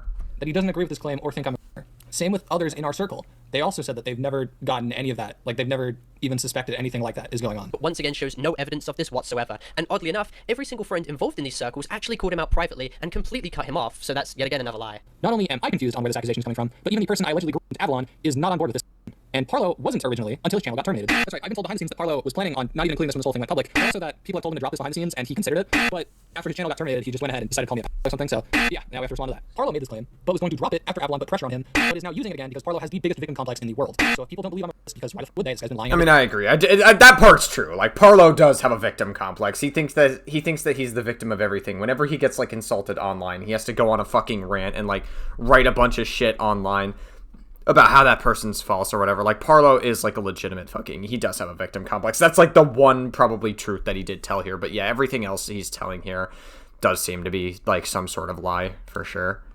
Then I have to be a pedophile. All because he's mad his channel is gone. Again, he's not a pedophile. Like, pedophile is, like, this is not even, like, close to pedophilia. Like, pedophilia is such an intense label on someone, and grooming is also very intense. Like, there wouldn't be any grooming, like, either. So, again, this is just, like, again, what's happening with Avalon is inappropriate. Shouldn't be happening, but it's not, like, it's not either of those things. It's not as bad. Like, I feel like, I just hate the way people talk about this shit online. Like, I feel like, can't we just be fucking normal about it? Just be like, yeah, listen, this is inappropriate, but, like, all it is just a do better moment. And yes, you can criticize the lying, of course, and the constant, like, narrative changes and, like, fucking internet adjacent manipulating the narrative and everything. Obviously, yes, you can criticize those things, but it's like, we don't need to overload the narrative further. There's already a lot you can criticize him here for. You get what I'm saying? And that's because he has no one else to blame for his channel being terminated. He can't blame Mugen because the guy's nobody. He can't blame Cormanx because that guy's off the internet. He can't blame Guango because that'd be a disaster. So I just have to be the villain. And Parlo wasn't originally until his channel got terminated. You're lying? You're a liar? That's a lie? What am I even supposed to say about this? The documents dropped days before Parlo's channel got terminated. What? What? That is in the document, and now you're lying about the timeline. You are lying about the timeline. Why would he include this? This video has taken him over, what, almost a month to make? Like, weeks. He spent weeks on this. Parlo's channel only got terminated last week. The allegations came out at the beginning of the month. In another flagrant lie, Wolfgang attempts to spin the idea I was only focused on the Avalon situation after my channel was terminated, at some attempt to victimize himself, basically inferring that this claim was emotionally driven. Well, it's funny because Parlo's channel got terminated again because, I to my recollection, and I could be wrong here, but to my recollection, I believe that Parlo had, like, his channel hacked and someone posted a bunch of porn and then it got, like, terminated. And then, I guess, like, he got his second channel banned because he was, like, ban evading or something. And YouTube is pretty strict about their ban evasion policies. I know this because EDP has tried to come back on YouTube several times and YouTube keeps terminating him each time. because of my anger at the time. However, my channel was terminated on the 18th of November, which was numerous of days after my document was published on the 10th, which went over the situation in detail and called it out. In actuality, I included the Avalon situation in the document because retroactively looking back, the behavior was absolutely morally questionable, and after more evidence started to come out in the following days, it painted an even more grotesque picture. Sure, it's morally questionable, but again, you're trying to insinuate that, like, he's a predator, and you also accused him of sexual assault with very little to back that up, so I don't really... Again, you're not exactly, like, your definition of sexual... I don't really trust your interpretation of what sexual assault is. If I'm being honest with you, I don't trust it at all. Wolfgang attempts to appeal to his fanbase with some innately weak... Okay, so there are two interpretations you can give to Parlo's testimony, right? The most charitable interpretation is that Parlo is just, like, he's terminally online, and he's not trying to be malicious with this sexual assault claim, which is a reasonable interpretation if that's what you think, right? And he, like, because everything online has to be, like, really awful in retrospect. Everything has to be, like, a form of, like, trauma in retrospect in the online atmosphere. So, like, Parlo probably had, like, a very awkward, bad experience, and then in hindsight, he labeled it sexual assault. That's, like, the most charitable interpretation you can give to Parlo. The least charitable interpretation is that he's a malicious, person that likes giving false sexual assault accusations. Also given his history with sensationalizing information on his channel with, like, the fucking predator economy shit. That was, like, the main basis of Roblox's, his Roblox predator content was, like, sensationalizing, like, predator content because it got him a ton of money for it. Or maybe, like, Parlo legitimately thinks these guys are predators and he just, like, despite it having no real weight in the real world. Victim complex to spin this all as if it was some manufactured malicious reply. Well, you do have a victim complex, like, just to be clear, you definitely do. It's all backed with no evidence due to my channel deletion, when in actuality it was a perfectly valid criticism that he attempts to water down and sidestep. Like, even if this claim was made because my channel was terminated and I was angry and I wanted to get revenge, that doesn't change anything. You still absolutely messed up. I mean, it depends what we're talking about. Again, like, he messed up in regards to Avalon. Like, the mess up with Avalon is, like, not life-ruining, based on what I've seen. Again, the Discord server thing could be concerning, especially if there's even younger people involved. And he was, like, using... Again, like, I need more... Like, with the Discord server, like, obviously, yes, there was furry porn sent, but everybody seemed to be within a reasonable age range. And, like, I don't know, maybe he didn't know some of the... I need more than what was shown. Like, I need more than this. Like, all we have is just that, like, it's very, like, inappropriate behavior, not good, but we don't know if, like, he was using that to, like, wear down somebody's boundaries to make them more comfortable with sexual conversation, to exploit somebody sexually within a predatory age gap. We haven't seen anything like that. There's nothing there. Like, I need more than that. It might exist, potentially. Like, it's totally possible, and when that does exist, then I am... like, all with that narrative, but me personally, I haven't seen anything like that just yet. And there's possibility maybe I missed it in the video. I don't know. Somebody can point it out in the comments section if I did miss it. Like, genuinely, I would like to know.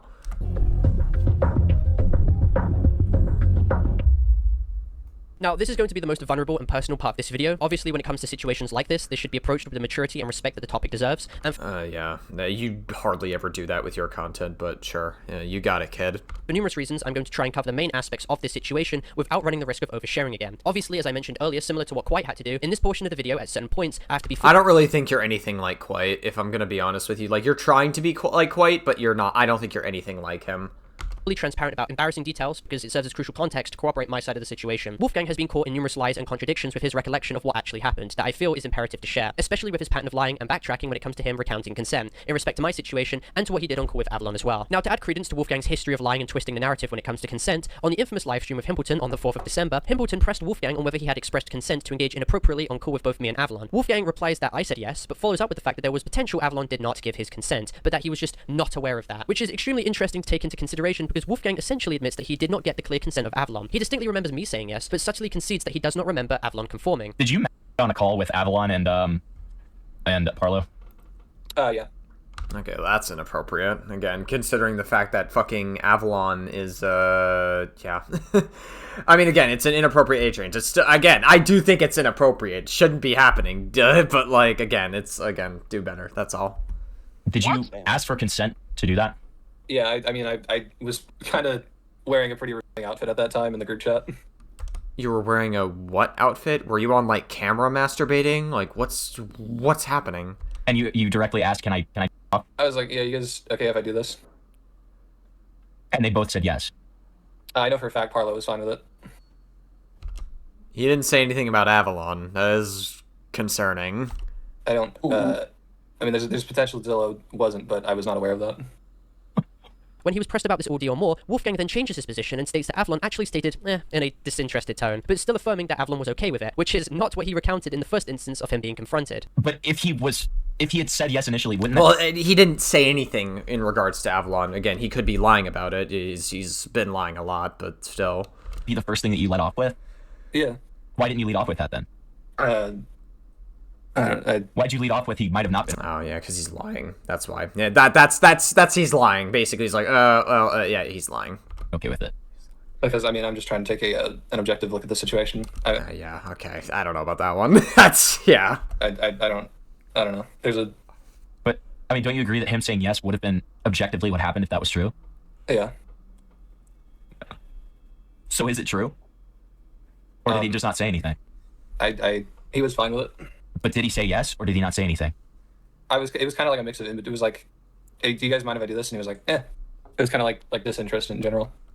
And regardless, this is categorically untrue to begin with. In private DMs between Avalon and Crypt, it is abundantly clear that Avalon was extremely uncomfortable from— Wolfgang has his camera on. What is he doing? Weird shit. Oh, he actually had his, like, camera on. I mean, it's still very weird what is happening?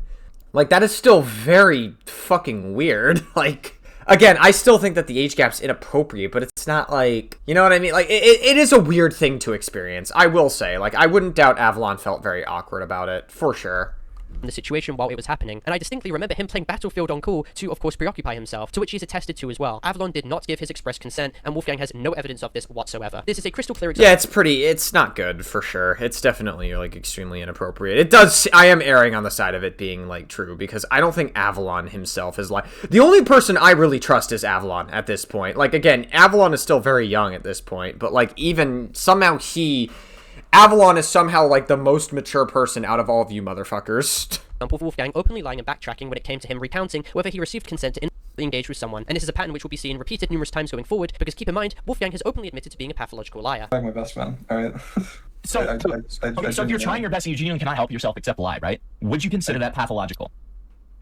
Yeah. Yes. Right. Bro. Okay.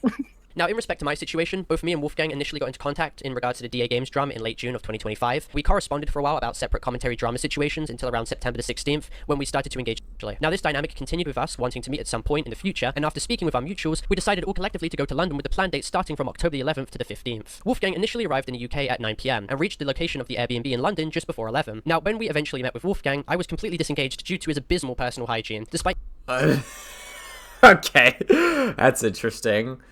Hold up. Do you want to engage shortly when I get there or right after? I'm hungry. Is this? Okay. Shower gel. He did not buy any shower gel despite me telling him to. Shower gel. Okay. Despite him just landing at the airport, he did not buy any toiletries and no shampoo. Avalon's messages with Crypt at the time also corroborate my stance entirely. I'm gagging. Okay, so he probably has shit hygiene. That's the worst allegation out of everything, is not being able to take care of yourself. He's like Asmongold. In past messages before I saw him, I guess Asmongold would technically be worse, but still. I was enthusiastic. That mood entirely changed upon actually seeing him in person, and this is something highlighted in my document. Past messages where I'm enthusiastic are completely redundant moving forward. Consent can be changed at any time. Now, while it can be changed any time, but again, the problem is that you, it seems like you were still reciprocating with internet adjacent to some capacity is the problem, and that's why I don't fully believe you on this narrative, if I'm being honest with you. We were inside. I stated if anything were to happen, I'd want to do something before having food, with me also having asked how long this would be, because yeah, and you're still engaging with it, though. That's the problem. That's you engaging with it. I was completely uninterested, and if anything were to happen— What? No, wait, what? How long do you want to do it for? If you were uninterested, you need to set harder boundaries. I'm sorry. No, I'm not going to accept this as an excuse, Parlo. You need to set harder fucking boundaries. You're a fucking adult. Set harder boundaries. I'm sorry. I don't accept this. I was completely disinterested. You obviously were. The fucking text messages work against your narrative. I'd want to do— Be a fucking adult and set harder boundaries. Something before having food, with me also having asked how long this would be, because I was completely uninterested, and if anything were to happen— If you were uninterested, you be a fucking adult and say that. I wanted this to be over as quickly as possible. Yeah, okay, be a fucking adult. response, Wolfgang is seen pushing for this encounter to take place before 12, with me telling him to give me a bit, obviously trying to push this situation further back. Hey, dude, you're a fucking idiot. If that, I'm not going to believe you. I'm sorry. Like, the reality is that you are a legal adult and you still gave him consent. You say consent can be revoked at any time, but you didn't revoke consent. That's the problem with this narrative. Is it's not working out for you, Parlo. 20 minutes later, Wolfgang reinstigates the topic of conversation and voices how he would want Avalon to leave the apartment. I then used this opportunity to push the day back to another time, as I was completely disengaged from wanting to do anything, stating if anything were to happen, it could be on the 3rd or 4th day as theoreticals. Wolfgang was seen stating that he would want to do it tonight, being the 11th at the time, and that he could simply ask Avalon just to leave the apartment. Essentially, yeah, there's no pressuring going on here. Like, just to be clear, again, like you're not helping yourself with this narrative. Showing that Wolfgang wanted to control the situation, and so everyone could effectively conform to exactly what he wanted when he wanted. Keep in mind too, Wolfgang is seen acknowledging in his response video how problematic the area we were at was. As I've been told by a lot of other people, we were basically in like the Chicago of London. Like, it looked like you'd walked outside and just get and somehow still can't acknowledge how inconsiderate it was for him to push Avalon out of the Airbnb for numerous hours in a place hundreds of miles away from his own house, all by himself, and to which Avalon attests himself that he was confronted on 2 separate occasions by strangers that could have put him in harm's way. Now, when the situation did eventually transpire between me and Wolf, it was absolutely disgusting. I highlighted how the ordeal almost made me physically throw up, and that Wolfgang was very pushy with engaging with me, especially in reference to him wanting to push for to which I was— Well, it's possible that maybe you threw up from, like, the fucking wretched smell of him, maybe. But I don't know if you threw up because you were assaulted, because I'm not seeing any sexual assault here. If you want me to be, like, absolutely real with you, I'm not seeing that. Extremely conflicted on, made excuses about, was extremely stressed about in general, never gave express consent for, and most importantly had to state no several— You did not state, but that was not even part of the narrative. You said you were not reciprocating times to get him to eventually cease. When I don't believe you. I don't believe that. You're talking and you're saying you're not reciprocating, but you clearly are reciprocating, and now you're saying you said no. I don't believe— I just don't believe you. I'm sorry. Like, your narrative is not very good either. Referencing this with other separate allegations pertaining to Wolfgang's conduct, specifically the Amphicon situation in 2024, a user named Gibble is also seen having directly stated to Wolfgang no several times, for him to eventually cease his conduct and advances. During this time, towards the end of the engagement, Wolfgang had made further advances on me, being that he inserted his finger in me. In my document, I highlighted how this was done completely without my consent, and made me extremely uncomfortable and rigid. Initially, in his response video, he attempts to claim that he had unilateral consent to do this, and that he would stand by that until the end of time. Here's a clip. God, I hate this. As for the yes, that is in my script. I received consent to do that. This is the biggest case of he said, she said, but I'm going to stand on this till the end of time that, yeah, I received consent to do this. I have said that since the very beginning. I'm going to say that till the very end, because that is what happened. However, as the commentary channel who I'll call D clarifies, when Wolfgang was— Dickers. He's so fucking terrified of getting his channel taken down. Confronted on this exact same situation later down the line, whether he actually had consent to do this, he went completely quiet in response, and it was very, very suspicious. If you take a look at the live stream when he called in the other day, I questioned him about this after Ico kind of like hopped off or pressed him. And Internet Jason went really, really, really quiet. Really, really, really quiet about whether or not he actually, I guess, did get verbal consent. There's nothing he really said. Now, when I showed this video excerpt to Himbleton on the 4th of December, Himbleton confronted Wolfgang on the situation and asked him if he had expressed consent. Wolfgang replied that he did, and the reason for why he was silent when confronted by D was because he was simply just thinking. However, both of these claims are a complete lie. Did you ever get verbal consent to do that? Yes. Why did you go completely quiet and not say whether you got verbal consent to do it then? I was thinking. You shouldn't have to think for that, though. I had to recall that incident. But then why didn't you say that you got it at all? As Himbleton further pushed Wolfgang... Okay, that's weird. He was like, I was thinking... What? Okay, wow. I guess... Damn. It's amazing that it has to take all these fucking, like, third-party people like Himbleton and fucking, Dickers to actually, like, get it out of him that, like, wow, he actually really is not being good faith here. Because, like, you shouldn't have to think about something like that. Like, if you're telling the truth, then you should say, yes, you know, I did get explicit consent. So he might be lying about that, too, maybe. The problem is that Parlo is not really setting harder boundaries with any of it. So, again, I still don't really... I mean, that could be something. I just don't really know if I have enough to say that it was, like, sexual assault yet, because there was still some level of implied consent that we heard earlier in this video. He started to go completely silent once again and remarked that he didn't even know. Why did you go silent when Dick asked you about that? I have no explanation, man. I don't know. I don't know what else to say. You could have just said yes, dude. Like, there's no reason why you should have been silent.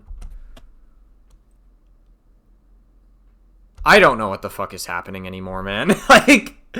like internet adjacent has lied a lot, and now I'm not on his side anymore fully. Again, like I think Parlo is overloading the narrative a lot, and I don't fully believe Parlo's retelling of it either. Again, both people in this party suck so much that it's hard to believe anybody anymore. This is why we don't sensationalize and lie about shit. This is why, by the way. If there's one thing to take away from this situation is why you don't lie about shit. This is why you don't sensationalize shit.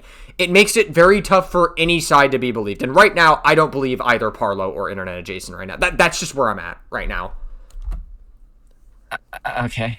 And eventually, after further confrontation, Wolfgang eventually ended up admitting on stream that he actually never received consent, completely lied about me giving consent, and that he mistook my body language and engaged further with me without my permission. While we were doing stuff, I put my hand on his ass and he like moved towards me. Yeah, so like again, this is what I was talking about earlier with the implied consent. He might be lying about this as well, potentially. I don't know. I took that as like, it's okay. Okay, so when you told me that you got an enthusiastic yes, that was a lie. Well, that again, we're talking about enthusiastic consent. There's still implied consent. Right? Yeah.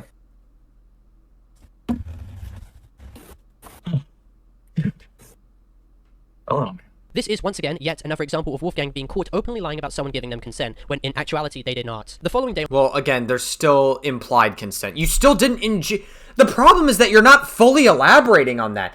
You should have said, yeah, there's no implied consent whatsoever. Like, why didn't you fully elaborate on it? On the 12th, me, Avalon, Spa, Crypt, and Wolfgang all went around London to shops. We ate at a Chinese restaurant, which Wolfgang threw food on the ground for attention. He threw food on the ground for attention? That's funny. Spa, Crypt, and... Actually, that's not funny. That's pretty gross. Yxillo is Avalon, by the way. I just realized that. Okay. I guess I forgot about that. Wolfgang. I didn't see that. Okay. I'm on the train. I'll message when I'm at Waterloo. I'll see if I meet y'all at Oxford Circus. Who is with you right now? All of us currently. Went around London to shops. We ate at a Chinese restaurant. Chinese restaurant, okay. Which Wolfgang threw food. Okay. So there was 5 of us at the first table before they moved us into the corner, which makes sense in retrospect. And he tried to put his arm over you like how they do in films. It was kind of in a weird way. When he lifted his arm around, you could see green stink lines. But then you pulled away like instantly, and it was quite funny, really. But in a really embarrassing way, that was too hard to watch. It did get a bit overshadowed by him throwing prawns off your plate onto the floor. One of the many times he tried to cuddle up next to you. Okay, so it does seem like when you didn't reciprocate. So, I mean, yeah, that's... I don't know. I could see why people wouldn't want to hang out with him in real life. He seems kind of unpleasant to be around. Food on the ground for attention, and eventually got into a planned fight with Crypt in Hyde Park, while Crypt was 17 and Wolfgang was 21. I don't care about that age gap. Again, inappropriate, not predatory. Now, despite this originally being a play fight, Wolfgang was getting increasingly more aggressive and clearly taking it far too seriously. Eventually, due to the exhaustion he had by fighting, he threw up in public twice in front of all of us, making everyone extremely grossed out and very much uncomfortable. In 2 instances during that day as well, Spa and Avalon witnessed Wolfgang trying to put his arm around me, to which I would sharply move away. Later on in the night at 11:30, Wolfgang would attempt to instigate a based conversation to me, which I made excuses to dodge. I could, but I'm stressy about it. I don't know if I'd be able to stay hard. He then suggested engaging with me once again, to which I shut down and stated... I mean, you said you could. Again, you can just shut it down. You're a legal adult, Parlo. Set harder boundaries. I would be leaving soon. I'm not horny at all right now. I was yesterday. I don't think I've jerked off. I assume that says jerked off in 5 days. I was actually about to leave pretty soon. Yeah, okay. Like, again, set harder boundaries. I don't know what to tell you. You're a legal adult. You guys are both legal adults. You can communicate properly and be like, yeah, listen, I don't want to do this anymore. Just say that. Now, just while I was at the door of the Airbnb, planning to go down the stairs and move out to get my Uber, Wolfgang saw me out with him coming to try and kiss me. I moved away once again since he had literally just thrown up only hours before, to which he attempted to recorrect his course and attempted to come in and kiss me again, to which I uncomfortably reciprocated. Once again, with past allegations levied against Wolfgang during the 2024 Anthrocon situation, it is specifically stated that Wolfgang leaned in for a kiss, all while asking and ignoring me not reciprocating. Again, this situation corresponds directly to what Wolfgang did in my situation. In his video as well, he completely misconstrues what I said in my document, and very interestingly, doesn't deny the actual claim that I made. He also tries to say that I kissed him as like some sort of apology or something like that. No, I kissed you because I was into you. This didn't have a double meaning. It's not like your English assignment where it's like read through the lines. Now, after I left... Maybe. I mean, I guess, like, that part could be, like, true, but it didn't really, like, matter. Again, like, Parlo does have a history of, like, priming his audience and, like, priming people into believing things, and so he could add, like, a double meaning to shit. But I guess we'll see what Parlo has to say about that. The Airbnb, Wolfgang offered to walk me down to the station, which I told him instead I wished to take the Uber. Now, after I was picked up by the Uber, I mentioned that I was scared that I'd be locked out of the apartment if the Uber had bailed on me. Wolfgang then used this as an opportunity to send an unsolicited image of himself to which... Hold on. Unsolicited image, but you said it was hot, right here, and wouldn't respond, ha ha ha, hot. You're literally saying it's hot. Like, okay, dude. Hold on. Hi, hey, how are you, lol, just got an Uber. Was scared I was going to be bailed and I'd be locked outside. No, but the idea that you would both be asleep. I don't know, dude. Like, I just, whatever. It's like...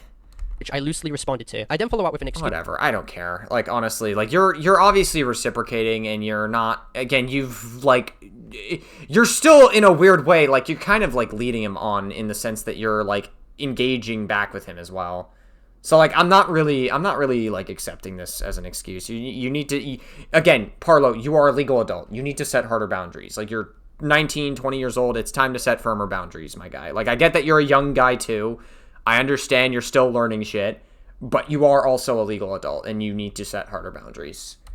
As to why I didn't want to engage that day. Wolfgang was then seen responding to which I completely aired, and then he was seen stating, it's okay, I could do it tomorrow. Now, the final day on the 13th is the most contested of all the days, and it is extremely important to clarify what happened, as Wolfgang was once again caught in numerous lies and contradictions. The day started off with Wolfgang sending more pictures of himself, stating that he hasn't showered, to which I do not reply to. He's then seen stating when I would want to meet them in the Airbnb, to which I replied 2 p.m. What followed was him asking for us to cuddle, which I then, again, ignore. Wolfgang once again engages in sexual-based conversations, to which I completely dodge and instead announce that I'm heading down. Wolfgang then proceeds to ask if I wanted to drink alcohol later on that day when we go to the bar, which I turned down precautiously. He then states that Avalon is... Okay, I mean, again, I think this was a conversation that I had in, some of my previous coverage of the situation. Was he trying to use the alcohol to wear down your boundaries to make you more open and to being, like, raped, basically? Or is it just, like, two people drinking together and having fun? Like, again, that's still not very clear. Not present in the Airbnb, and that he might be at a random he meets at the bar tonight, once again attempting to set the motion for us to do something, since it would serve in his benefit for Avalon to not be present. Now fast forward to the evening, and me and Avalon are in the main room just chilling, which is next to the bedroom, which is around to the side. Wolfgang was seen messaging me at 4 p.m. asking when I would want to do anything. I very reluctantly responded 10 minutes later before we go to the bar. And keep in mind, I was in the Airbnb in the other room when he was messaging me this. He then follows up immediately by stating, let me know whenever, and as you can see, I do not. 20 minutes later, Wolfgang instigates a topic of conversation again on his own volition, and states if I wanted to do anything, and that Avalon would be willing to leave. In reply, I turn down the and state that I'm busy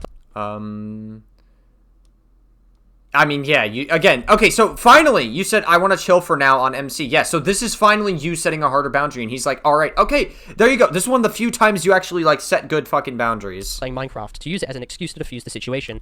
I mean, okay, that's fine. Yeah, you can play Minecraft and not, like, fucking do it. I don't know if it's, like, an excuse, though, necessarily. Which he drops the conversation. Over an hour later, I'm then seen posting my paracynical document to him. This was to once again give an excuse as to why I was busy and I did not want to engage. This is because he was actively coming from his room to the main room and trying to push me to come back with him. Avalon, who was sitting down in the main room seeing all of this at the time, can also attest that this absolutely happened, and it made him extremely uncomfortable to witness. Again, in response, Wolfgang is seen stating, come in here, to which 10 minutes later I shyly obliged to. I do want to. My pee is so hard. I might be a little hard, but yeah, okay, yeah, so this is obviously you sexting him. Cool. In a now infamous message. Unfortunately, however, people have completely misrepresented the problem in this specific situation I have just levied. I am not... Misrepresented? How? Not claiming that this was the sexual assault. What I had stated in response to Wolfgang was, by definition, a form of fawning. Response to get him to basically leave me alone by subtly conforming to what he wanted. Also, you definitely were insinuating this was a sexual assault, and you literally said earlier in this video that this was like a form of sexual assault, like that your interactions with him were sexual assault. Like, I don't know why you're now suddenly backing up from this claim. You definitely insinuated it was. Furthermore, it doesn't change anything. Wolfgang was provably pushy and was prying me to engage with him sexually in the other room. That doesn't matter. I don't care. Like, set harder boundaries. I don't care if he was prying you to engage sexually. It doesn't matter. Like, you weren't setting hard enough boundaries, apart from, like, one message that we saw where you were saying, I want to play Minecraft for now, and then he said, all right. Like, that's fine. That is an example of you setting proper boundaries, and then you could sit down and, like, actually talk about it if you really don't want to fucking do it at all. Like, again, he didn't force you to do anything. As well, that was attested by a third party who was present when they saw it all. And oh my god, I'm so over this shit, dude. It's like, you got, like, one person who's lying about their narrative and probably engaged in some bad behavior to some extent, and then you got another person who sensationalizes shit and is so fucking terminally online and has to overload the narrative about anything. Both Parlo and Internet Adjacent do not win. These are both dumb fucking idiots that are both bad in this situation. These are both really dumb, moronic people.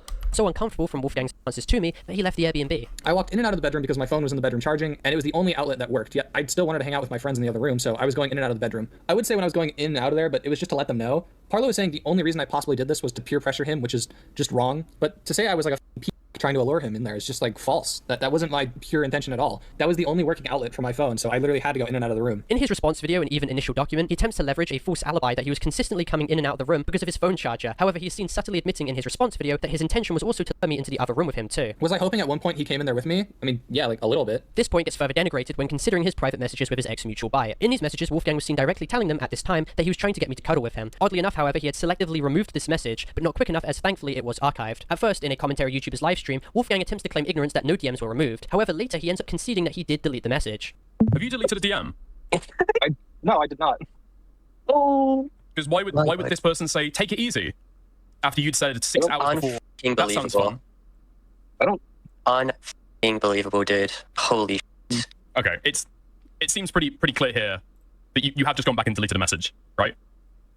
I guess I might have. Wait.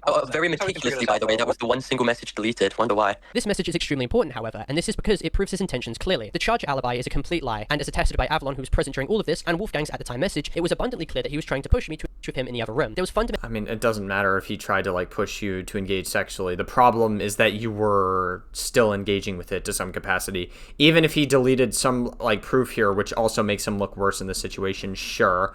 But again, there's still no proof that this is like a sexual assault, just to be absolutely clear. Essentially no reason for him to... Like, again, like based on like the amount that you've sensationalized already and the amount that you're like still not willing to talk about, and you're also not willing to talk about your reciprocation. You're trying to make it seem like you weren't reciprocating when you were. And that's the reality. We saw you were sexting with him earlier, okay? Like you obviously were engaging to some capacity. Selectively remove that... Again, Wolfgang is also a liar too, but still... with bytes other than to conceal his intentions at the time. In Himpleton's livestream as well, Wolfgang even eventually conceded that he did end up removing the message because it undermined his side of the story. So, but why did you do it? Because it undermined your own account of events when it came to going back and forth with the charger? I don't have any reason for why I did it. Well, it did. Yeah. Well, I mean, I know it happened. I'm just... Well, but what I'm saying is it did undermine your recounting of events going back and forth, you know, to get on your phone or whatever. Yeah. So, you know, if I had to, theory craft there, I would say that's probably why you deleted it. Yeah, I think that's fair. So with all these factors collectively considered, it is undeniable that Wolfgang was coming in and out the room trying to get me to follow him back. Even at one point, Avalon attests that he quite literally stated to come back with me in the room. The main problem as well came with the specific engagement that followed, where I mentioned how uncomfortable, frozen, and rigid I felt in my document. It hurt what he did to me, and it was painful when it happened. Wolfgang, from my recollection, could understand that I wasn't feeling right and made a loose comment about it. After this, we settled for just cuddling, to which eventually we sat up on the bed, and he once again leaned in to kiss me. I did not engage first, but I loosely reciprocated to not make the situation awkward. What he ended up doing, however, was that he took photos of me and him kissing, and then without my permission, sent this to mutuals of ours behind my back, a few hours later after we fell out. Hence, I mean, that sounds shitty, for sure. Behind your back, yeah. It's definitely, I would say that's very shitty behavior. Again, this Wolfgang person's obviously a fucking degenerate, too, sure. Violating my privacy in the process. That's probably the worst thing that he did to you, is probably share, like, photos of you guys kissing behind your back and do that. That's probably, like, the worst thing I've heard so far. Again, I'm still not buying onto the sexual assault claims. Photos too, if the saturation is actually turned up. I'm clearly seen having covered most of my face with my left hand because I don't fucking... You blurred out most of it, so I don't see it at all. It proves nothing to me right now. Did not want to be photographed. At first, when he was confronted on livestream, Wolfgang attempted to claim that this never happened. Did you? Yeah, I can't see the photo because you blurred it out and you over-censor, like, fucking everything.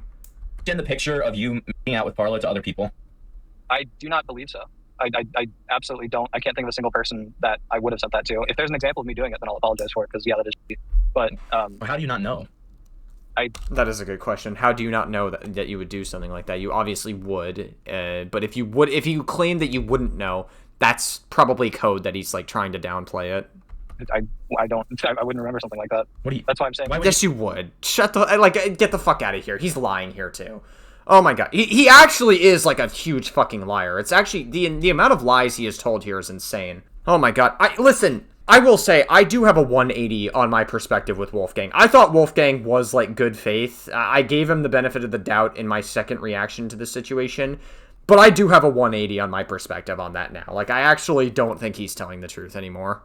You remember something like that? How would I remember, like, doing that? I don't What are know. you talking about? Like, do you not, what do you mean? Like, how would you not remember that? As far as I'm aware, no, I didn't do that. As far as I'm aware? Yeah, I don't have any memory of doing something like that. Showing how, once again, he is willing to lie in hopes that there's no actual proof, and of course to dodge accountability. Only when he is directly confronted with undeniable evidence does he then concede and offer false apologies. Hold on, he just sent me something. This was me doing it. No, this is... Wait, no, there is evidence of this. Hold on, it's right here. There is? Okay. I just DM'd it to you. So that's you with an unnamed person. You say this was an hour ago. I don't know what this is. We were out. The unnamed person is Parlo, I assume. Like, the actual photo. I see. Zillow and Parlo are mad at me. I don't know why. Okay. Yeah, that's not cool of me. He knew. He knew. And he obviously got caught in 4K. Now he's like, oh, that's not cool now. Yeah, that's what it is. Yeah, okay, dude. Right. That's very of me, and I apologize for that, Parlo. And you just don't remember that? Yeah, no. He claims to not remember it, but he obviously does. He's lying. Zero. I do not. What exactly happened here? Sorry. There was a instance where I took a photo of us, and that wasn't the problem. The problem. To which I didn't give permission for. By the way, you kind of just did it. You gave me permission. No, you gave me permission to do it, and I sent it to you, and I was like, look at this. Well, what happened was, while I was panicking, I sent that to someone, and they're like, this was us like literally hours ago, and now he's saying like I'm some horrible monster. It was a panic response. It's not cool anyway. It's up to me. I apologize to you in DMs. I'll apologize to you here for it. Did you send the picture of you out with Parlo to other people? I do not believe so. Now, following the situation... And he obviously lied about that too. Yep.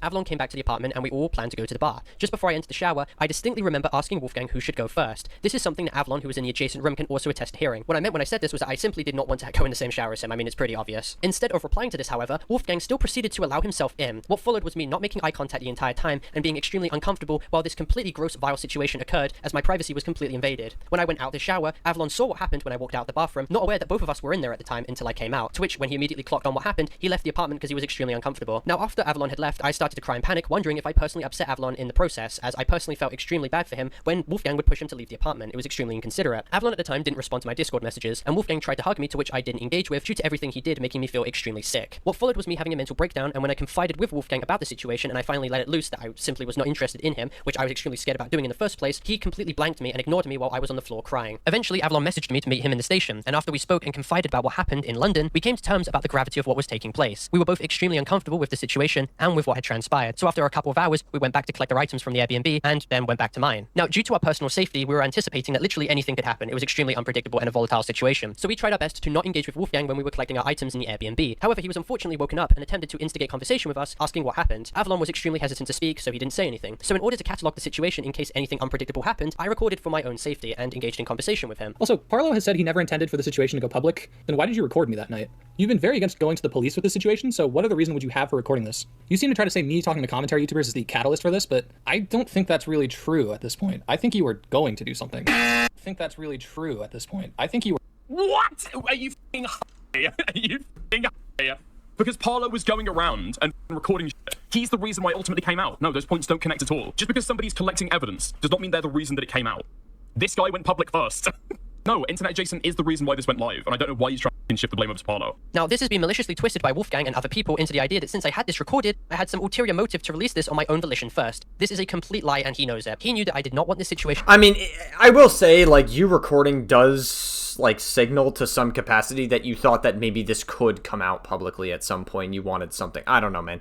I mean, obviously, like, he's lying about it regardless, but, like, whatever. Now, and I made this abundantly clear to him on the 8th of November. It was due to his own spreading of the situation and his own temperament that caused this all to spill out. He had the ability to consult Avalon about the situation just before the lead up on the 9th to 10th, due to him misunderstanding what Avalon was stating in private, but he chose not to, and still went through with the posting of all of this on his own regard to preemptively get ahead of everything. The only reason for why he attempts to reframe the situation like this now is to of course play the victim card and to manipulate the situation to benefit his own narrative. He is not a victim, he had ample opportunity to make this private, and this recording was not indicative of literally anything. Yeah, and like obviously, yeah, he's not a victim of anything, but neither would you, just to be clear. Like, I don't think you're a victim either, so far.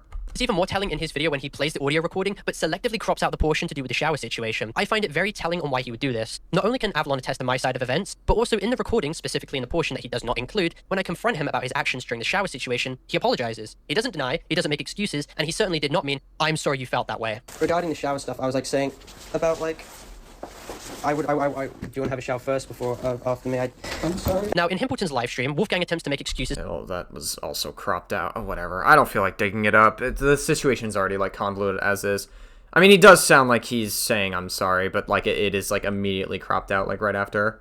For why he said that. With him but I mean, I guess, like, obviously maybe he felt like it was, like, an awkward interaction. He obviously knew that somebody would be in the shower. I highly doubt that you don't know somebody's in the shower. Like, you can hear the water running through the door and everything. I highly doubt he didn't know anyone was in there.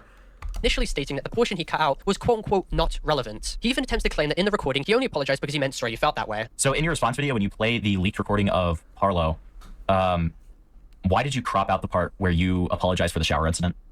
I just wanted to get, like, the basic premise. I didn't want to include, like, the whole call because it was, like, super long. Why would you crop out one of the key parts of the call? It's, like, almost 4 minutes long. I don't think it's that long to include in a video that was the length of the video that you gave. You apologize for something.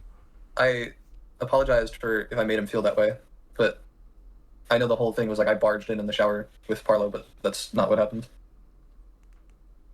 I rest my case. Why would you cut out you apologizing for the shower incident, even if it was just you saying, I'm sorry if you felt that way?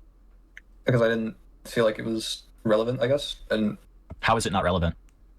Well, because it's not like me admitting to doing something. It's just me saying, I'm sorry if that's how you felt. Eventually, when continuing to be pushed, Wolfgang then contradicts his narrative and attempts to levy another excuse for why he didn't deny what he did to me when I initially confronted him about the situation on the 13th in the Airbnb in that leaked recording. He now attempts to claim he didn't deny the shower situation because I changed topics quickly. If you're being levied with an accusation such as, like, I didn't want to engage with you in the shower, if that wasn't the case, wouldn't you naturally respond, that's not true? Yeah. Okay, bud. But you didn't deny it, and then you apologize after.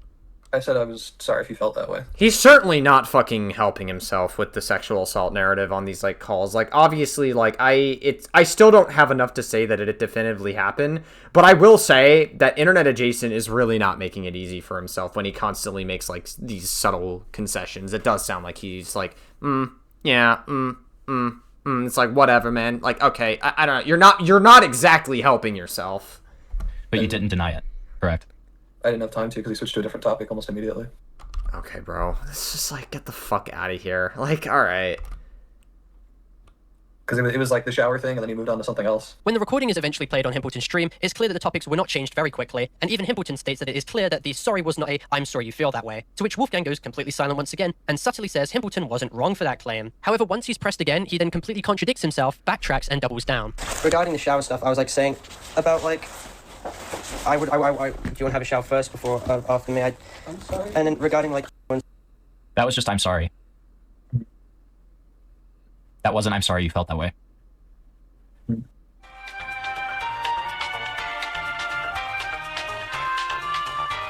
I mean, like, even if it was I'm sorry you felt that way, wouldn't that technically make it worse? Because that shows, like, a lack of care for somebody's boundaries. If it's just I'm sorry, then wouldn't that technically make him look better? I don't even know why Internet Adjacent doesn't even, like, say that. Oh my god.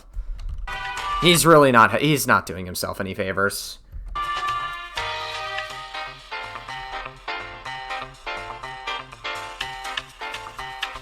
Am I wrong? Okay. So why'd you say that you said, I'm sorry you felt that way? That's what I intended for it to be, but obviously that's not what I said. Okay, now he's just, now he's shifting the goalpost and he's lying again. Alright. Now, another extremely important factor to discuss was that in Call with Himpleton, Wolfgang eventually concedes that to varying degrees, he exhibited emotionally manipulative behavior, and by definition did in fact sidebay, not only to me, but to numerous people in his past, as he has a succinct Maybe. I mean, it's very inappropriate and not a good thing to do, for sure. Pattern of this behavior. Could you see how you could? Let me see, hold on. I'm actually gonna read this. Wolfgang eventually concedes that to varying degrees, he exhibited emotionally manipulative behavior, and by definition did in fact sidebay, not only to me, but to numerous people in his past. Let's see. I'm trying to cut myself. Cutting yourself over stupid drama, sigh. It finally happened. blanking again because fucking Parlo over-censors everything, and I'm actually gonna go fucking crazy with Parlo over-censoring everything because it's fucking I can't actually see what he's fucking saying. Exhibited emotionally manipulative behavior, and by definition did in fact suicide bait. Not only to let's see, suicide baiting when he was in the hospital. Okay. me, but to numerous people. Maybe if I hurt myself enough, they'll leave me alone. Yeah, but they won't leave me alone. Yeah, they messaged me. Why are these messages deleted? Like, why is there messages that are deleted? Yeah, they messaged me yeah, somebody deleted messages to Wolfgang here. In his past. I don't know why somebody deleted fucking messages to him. As he has a succinct pattern of this behavior. Could you see how you could potentially be having a real mental breakdown, but in that same vein, you could be using your own sexuality in a manipulative way in order to get Parlo to respond to you? Can you understand how both could be true? Yeah. Are both true? To a certain degree, yes. So that is definitionally dating. Yeah. Right. I feel it pivotal to address this because this is, yet again, another example of his inherently problematic behavior towards me. He's made it clear to mutuals that he didn't feel as if he received enough attention from me unless he was in a compromising position. Wolfgang, therefore, instigating a topic of conversation to do with him being in hospital and no context being provided, was done intentionally to elicit a worried and stressed reaction from me in response and to ensure that I communicate to him more often out of concern. God, this situation is so fucking convoluted. Oh my god, I thought I was done after my first 2 videos. I knew I would have to get to this Parlo response eventually. It's fucking 3.5 hours long, and we are almost at the halfway point, and this situation is so unbelievably fucking convoluted. This is not how a healthy dynamic should play out, and more importantly, it clearly showed that he was not in the right mental headspace at the time for a relationship regardless. Yeah, sure. Again, that doesn't mean that I mean, just because you shouldn't be in a relationship doesn't mean that, like, it isn't naturally going to happen. Like, again, people end up in relationships when they mentally shouldn't to begin with. It's obviously shitty for the other partner, but that's something that he can, like, grow out of, you know what I mean? And obviously, like, suicide baiting, yeah, that's not cool. Shouldn't do that, but... You know, I think there are, like, degrees of it. If he's actually having, like, a legitimate mental breakdown, that's one thing.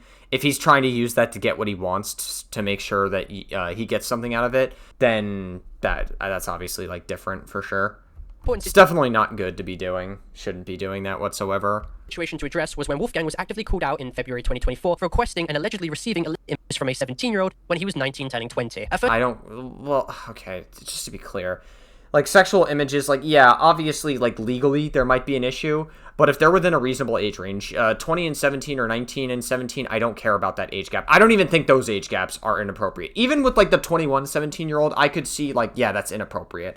But, like, with anything lower than that, like, I don't even think those are inappropriate age ranges. I think they're within a reasonable age range. So if they're within a reasonable age range to sleep with each other in real life, I'm not really going to care if they send pictures to each other. Like, yeah, it might be illegal, but, like, what's the more extreme position?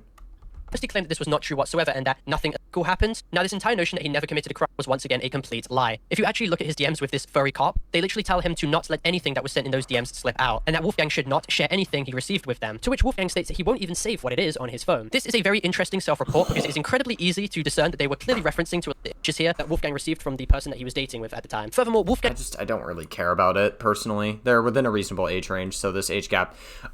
you're not really going to resonate with me on this one, Parlo. Eventually removed... This is what I'm talking about. Like, Parlo sensationalizes information so fucking much, and it's so irritating to listen to him sensationalize shit, because at the end of the day, Parlo was an immature kid that grew up on the internet and grows up thinking that the internet is more serious than it actually is. That's the kind of person Parlo is, and that's what I don't like about the way that he engages with information at all. He's obviously, like, Parlo is not a reliable narrator when it comes to shit either, just to be absolutely fucking clear with you. All the tweets he made arguing with the person who was calling him out for this, probably because he came to terms with how much he incriminated himself, and on stream with Himpleton as well, he openly admitted to station, which is a crime. And for clarification, I feel it important to address this, not because of the age gap present, which is pretty negligible, but because Wolfgang will attempt to lie and remove evidence when it comes to him trying to sweep. So, okay, so I'm sorry. If you don't think that the age gap is that big of a deal, like, you think 19 and, like, 20... talking to a 17-year-old, if you don't think that the age gap is bad, then why would you care that they send pictures to each other? Like, again, like, obviously, like, okay, it might be illegal, right? And if he's lying about it, sure, you can call him out for lying about shit. Like, obviously, because, again, it seems like Wolfgang does have a massive fucking history about lying about shit and lying by omission and, like, all these other things. Like, obviously, like, he has a history of being incredibly dishonest about shit. Sure, you can call him out for that. But, like, if you don't think that the age gap is that big of a deal, why are you, like, trying to insinuate that he's, like, a predator for it then? His problematic behaviors under the... Like, the language that you use, like, comes across like you're trying to make it out to be, like, he's some kind of a predator. You're very inconsistent with what you believe in. Is it clear? Did you ever attempt to get her to meet up with you? That's a yes. Yeah. Okay. He had to think about that one, but yeah, it was a yes. Did you ever attempt to get her to send to you? Yeah. Okay. If you want, I can go into detail about this. We dated for like a few days, like a month before she turned 18. I don't really know why the simpleton person has like a problem with it. Like, again, like I could see some people being like, listen, I think 20 and 17, I think it's inappropriate. Me personally, I'm not bothered by it. I don't really think it's that big of an age difference personally. I don't think the maturity difference is so drastic to the point where they could never be close to each other. If you want to say it's inappropriate, you could say it's inappropriate. That's fine. But again, I hate the way people online engage with this shit. It's so immature.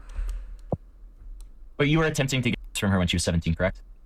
I mean, yeah, that might be illegal, but like, who cares? Yeah. Okay. Do you remember being confronted about that? Yeah. I responded very poorly at the time, but now in retrospect, I'm just like, it's 2-year age gap. Who gives a...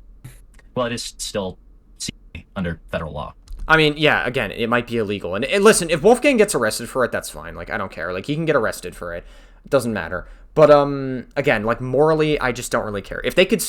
If the law says that you can legally sleep with a 17-year-old at the age of 19 or 20, I'm not going to care if they send nudes to each other online. You know what I mean? Like, it's not as bad. Like, again, something can be illegal without it being morally wrong. Does that make sense?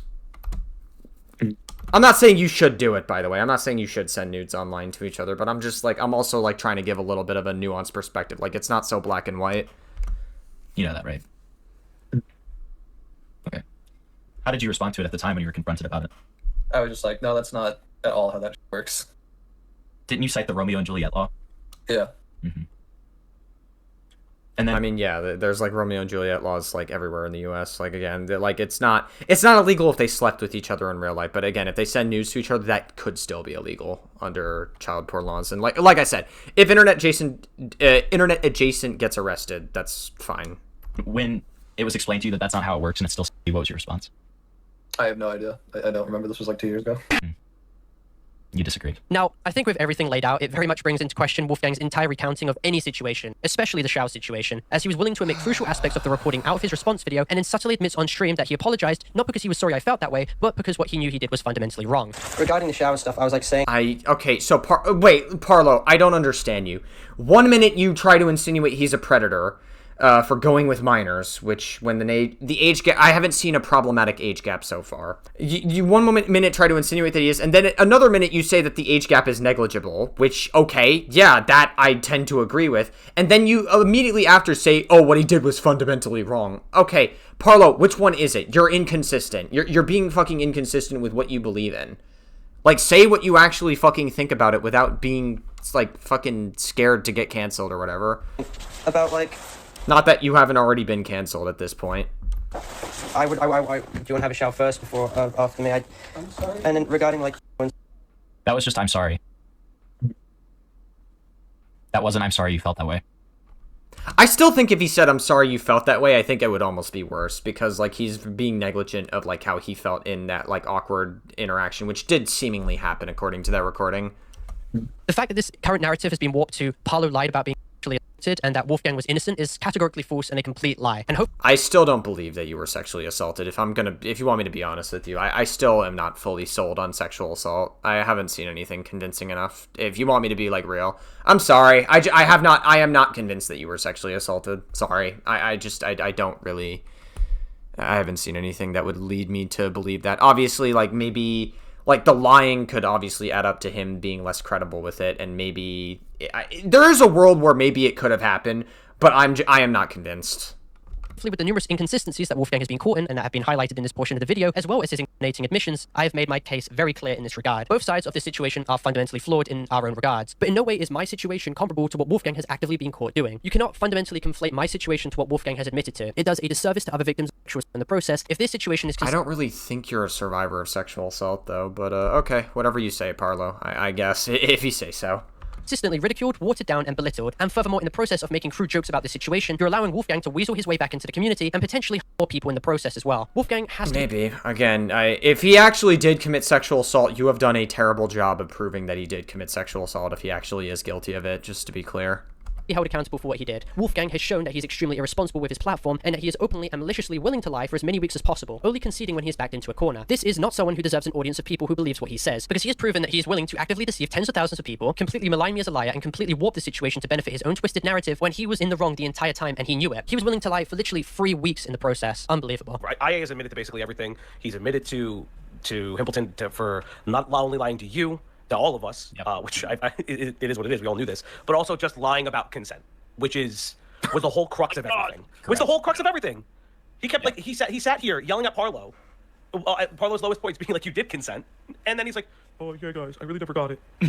Dude, for 3 weeks as well, lying straight to Parlo's face. This entire ordeal has been extremely emotionally damaging, and recounting the events of this situation and looking back over these personal DMs, they made me feel sick. But I'm at a point where I have to be absolutely transparent about what happened, or I run the risk of allowing Wolfgang to weasel his way back and put more people in potential danger due to his malicious and irresponsible actions. What has happened for the past month is nothing short of horrible. Having my choice that I faced be turned into a reoccurring joke, and with people not understanding how emotionally taxing this entire ordeal was, made me feel... Well, again, I don't feel bad. Like, again, there's a possibility that he could have been sexually assaulted. I'm not convinced of it yet, if you want me to be real with you. I don't feel bad for you. Truthfully, Parlo, your entire content strategy is sensationalizing Predator content. That has been your whole content strategy. So the moment it happens to you and the moment people clown on you, suddenly now it is a problem and suddenly now nuance exists. I don't feel bad for you. You did this to yourself, Parlo, if anything. I'm just being fucking real for a moment. Like, if that's the way you engage with other people's situations, I am not going to feel bad, and I'm not going to cry a fucking river when it happens to you. I don't give a fuck. I'm sorry. I don't care. Absolutely helpless. The fact that me making a document coming out about what I faced being got warped into me wanting to expose as many kids as possible to 18+ content is a wholly bad faith misinterpretation and a disingenuous claim to make in general. 75-page college report on his actual face to his his fan base of like 10-year-olds, bro. That is low-key not good looks in the slightest, bro. I can't lie to you. That is bad looks. Parlo, a Roblox drama YouTuber who went from exposing predators like Fave to being labeled as one himself, and even getting arrested for it not long after, while also sharing a lengthy document full of material with the same audience, most of which were winners. Parlo's career is well, Internet Anarchist is a bit of a content farm, so what are you gonna do? I mean, it is what it is. Like, Internet Anarchist also has gotten information wrong in the past about shit too, so yeah, I mean, that's kind of what happens when you put out content weekly and you're forced to do tons of research and tons of editing and stuff and you're under the pressure. It is what it is, I guess. It's just naturally going to happen. I personally stopped watching Internet Anarchist the moment I found out he, like, plagiarizes his videos. I thought that was kind of cringe. I don't think it's, like, a career-ruining thing for Internet Anarchist, but it is. I do find it a bit cringe. Like, it's like, oh, that's shitty. And truly over. This was me being as transparent as possible about what my manipulative abuser did to me, and hopefully I've made my points entirely clear in this video. I did absolutely overshare details looking back, and I should have dealt with this legally in private. I absolutely made mistakes, but in no way should that detract the veracity of the claims I made, or alleviate culpability from Wolfgang in this situation. Wolfgang's credibility... Maybe not, but again, you still didn't do a particularly good job when it comes to laying out, like, I guess, evidence and stuff that you were sexually assaulted. I'm still not convinced of sexual assault yet. Is justifiably tarnished, and he is proven to be a malignant and pathological liar. And sure, yeah, that I don't discredit. Like, it does seem like he lies very maliciously about shit. Autism diagnosis was not, and certainly now will not, protect him from any claim whatsoever. And it was embarrassing how he was attempting to flaunt it around as some shield or justification for his actions that he attempted to water down and conceal for numerous weeks, until he eventually admitted that he was indeed a sexual assaulter. The end story with all of this was never that he just couldn't pick up on body language. It was that he lies about other people providing consent, and that he has a pattern of this behavior before, and that he will lie as much as he possibly can to get away with what he's done. Also, the plausible deniability excuse he utilizes to feign the idea he could not pick up on subtle body language is illogical, as this is the second time he has done this and utilized this exact same excuse. The first time, of course, being his conduct in Anthrocon of 2024. As Guamgo has put it himself, it is Wolfgang's responsibility to ensure a situation like this never transpired again. With his past history, he should have been a lot more careful. What's his excuse? The full picture becomes even clearer when you realize Wolfgang is trying to argue consent based on extremely selective moments. He points to the second night when Parlo said he didn't want to do anything and Wolfgang backed off, as if one isolated refusal somehow retroactively erases every other moment of hesitation or discomfort. But consent doesn't work like that. Someone telling you no once doesn't erase the pressure they felt on other days. Someone agreeing out of guilt or fear is not enthusiastic participation, and someone feeling obligated because they spent money is not meaningful consent. Wolfgang never acknowledges this. Instead, he hides behind the idea that he struggled with cues and therefore cannot be held responsible for not noticing when someone is uncomfortable. Yeah, that's obviously stupid. That might explain missing small cues, however it does not excuse pushing forward in situations where the other person's internal discomfort is obvious from their own words, from their tone, and from the entire emotional dynamic surrounding the trip. If anything, someone who admits that they struggle to understand boundaries should be even more cautious, not less. Debunking Saith. All right, not gonna lie, I don't really care about this section, so I think we're gonna skip ahead because I don't think I covered Saith in my original coverage, and like this is just some random person who's maliciously faking evidence and doing all this shit. Who cares about this? I'm sorry. I'm gonna skip ahead because I don't really care about this part. All right, so I skipped to the last 5 minutes of this video because a majority of these sections are Saith, Dupe. These are just like a bunch of Roblox community members or like a bunch of people that I have no idea what Parlo is referring to. All I cared about was the internet adjacent stuff in the beginning of the video because that's what pertains to the situation. I would not be able to give any meaningful commentary in regards to the rest of this stuff. So I'll just watch like the last 5 minutes of this video and do the conclusion before we close off this segment. People to forgive and re-platform controversial users who have objectively done disgusting and irredeemable things. I've seen people defending UP and even attempting to signal boost known with the false pretense that these people were innocent or right all along when they never were. No one. I don't know what you're talking about when it comes to known pedophiles. Like again, you want to call these people pedophiles, but again, you've been known to sensationalize information, so I'm just not going to take your word for it. Sorry. Saw this, no one predicted this, not even I did. Genuinely, no one could have predicted this level of stupidity and lack of oversight. It wasn't bound to happen, but because of how irresponsible I am, it certainly wasn't a shock that it did. And so yeah, irresponsible is an oversight, an understatement. No one owes the haters any apology. They were never right in the first place. Many of these people were wrong and had made false accusations. Just because. Why do you care so much about what YouTube comments are saying? Like, you're citing them in your YouTube video. Like, who cares? Like, you're a big fucking content creator. You should be able to deal with it. I'm undoubtedly. Like, obviously, it sucks when you get hate comments, but it's like, that comes with the job. Like, you're gonna have to deal with hate. That's kind of how it works. Wrong in this specific situation does not now prove them right and vindicate them in the process. The plan now, moving forward, is to rectify my mistakes and past actions and take however long I need to work on myself, learn from the mistakes that I've made throughout all of this as well as in the past, and get to understand the responsibility of being a YouTuber like myself. I want to prove via action that I am changing rather than just staying it and reverting back to my old ways. I want to prove via action that I am changing as a person. I was initially. Well, I don't know if you're going to be able to prove that for much longer because both your YouTube channels were taken down, so sad stuff.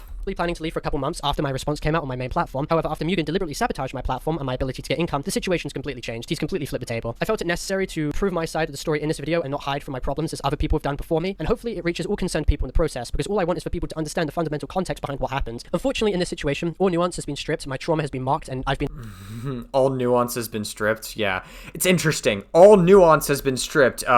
Nuance only applies when I'm the victim, but not to the other fucking predators that I sensationalized for content for fucking years.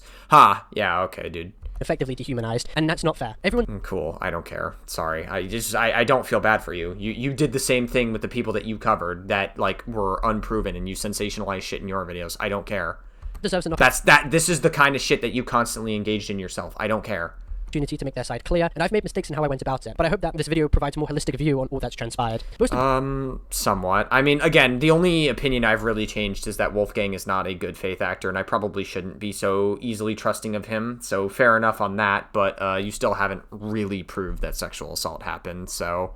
Importantly, though, I want people to see firsthand that I am taking steps to better myself. Again, don't take my word for it, just exhibit my actions moving forward. I could have... Okay, sure. I guess stay offline, dude. Like, honestly, I think both of your channels getting terminated is a blessing in disguise. It's an opportunity for you to fucking do shit in the real world and realize that the internet is not how the real world reflects. So, I think you need to take that message in more than anybody else, Parlo. Because you are unbelievably terminally online. Avoided addressing this in general, I could have just deflected, but I genuinely wanted to acknowledge what I've done was absolutely wrong in some parts of this situation. Seeing people take advantage of all of this, though, completely rubbed me the wrong way, and hopefully they can be held to account too for what they themselves did moving forward. And for final clarifications, this video is not made to ask for forgiveness. Whether you decide to forgive me or wait to see if I've actually changed, or even if you don't forgive me at all, that's all fine. It's completely your own choice. The only thing I wanted for all of this was that for people just to understand the full context and understand my side of the situation. Also, I apologize if I started in this video and for the cuts, and especially the glasses, but this was a pretty stressful video for me to create, but I felt it necessary to go forward with this. I've linked numerous resources that you, the viewer, can access in the description if you find yourself in a position of being taken advantage of online, and all I ask is that people take the Wolfgang situation seriously. I think jokes... I mean, sure, whatever, I guess. Serve to minimize the severity of what happened, but I thank you genuinely for getting this far, and I'll see you guys if I do plan on ever coming back. Thank you for watching. Before this video ends too, I'd like to make two final clarifications. First, after consulting with Himpleton, I've made it clear that I do not support any of the problematic behavior that a user named Artica has exhibited to Avalon. Just like with Internet Adjacent, I want to make it clear that the behavior is completely unacceptable. Hold on. Artica was 21 years old, showing Exilo toys while making... Okay, so do we know how old this person was? This is in 2026? No. This is you messaging this person, okay. Call with him in his 20s. And 2, I will be making a large video covering the defenders. I think the age gap was 21 and 17 again. I've said it throughout this entire video. Inappropriate, not predatory. Situation and all the miscellaneous claims surrounding it. I have many screenshots as well as video recordings that prove my side of the story, and the video will take a while to make. I want to debunk a lot of misinformation being spread, as well as also taking accountability in parts where I've absolutely made mistakes in. I also want to make it clear that this video is not intended for cyberbullying, hate, or harassment. Do not contact or target anyone on my behalf. Well, I mean, you are saying that Internet Adjacent shouldn't have a platform, so you are inherently saying that he should be effectively canceled, which requires some level of... whatever. Doesn't matter. Whatever. Any discussion should remain respectful and constructive. This video was made for educational and informative purposes only, in order to cover the entire situation that has transpired over the course of the past 2 months. This video acts as crucial commentary into my side of the situation, and for me to simply defend myself. In compliance with YouTube's child safety community guidelines as well, I must preface the fact that this video is intended for more mature audiences, as this video has been marked as not made... I don't really think any adult with any level of maturity is watching your content, just to be absolutely clear. For kids in YouTube Studio, and this video has all the mature information obfuscated so it can conform and I don't think any adult with any level of maturity unironically watches your content. Adhere to the guidelines. The content in this video discusses serious and sensitive topics, including issues related to online safety and behavior, which are presented for educational and awareness purposes in a documentary and commentary style video. Viewer discretion is of course advised. Alright, well, that's the end of that segment. Holy fuck, that was so convoluted.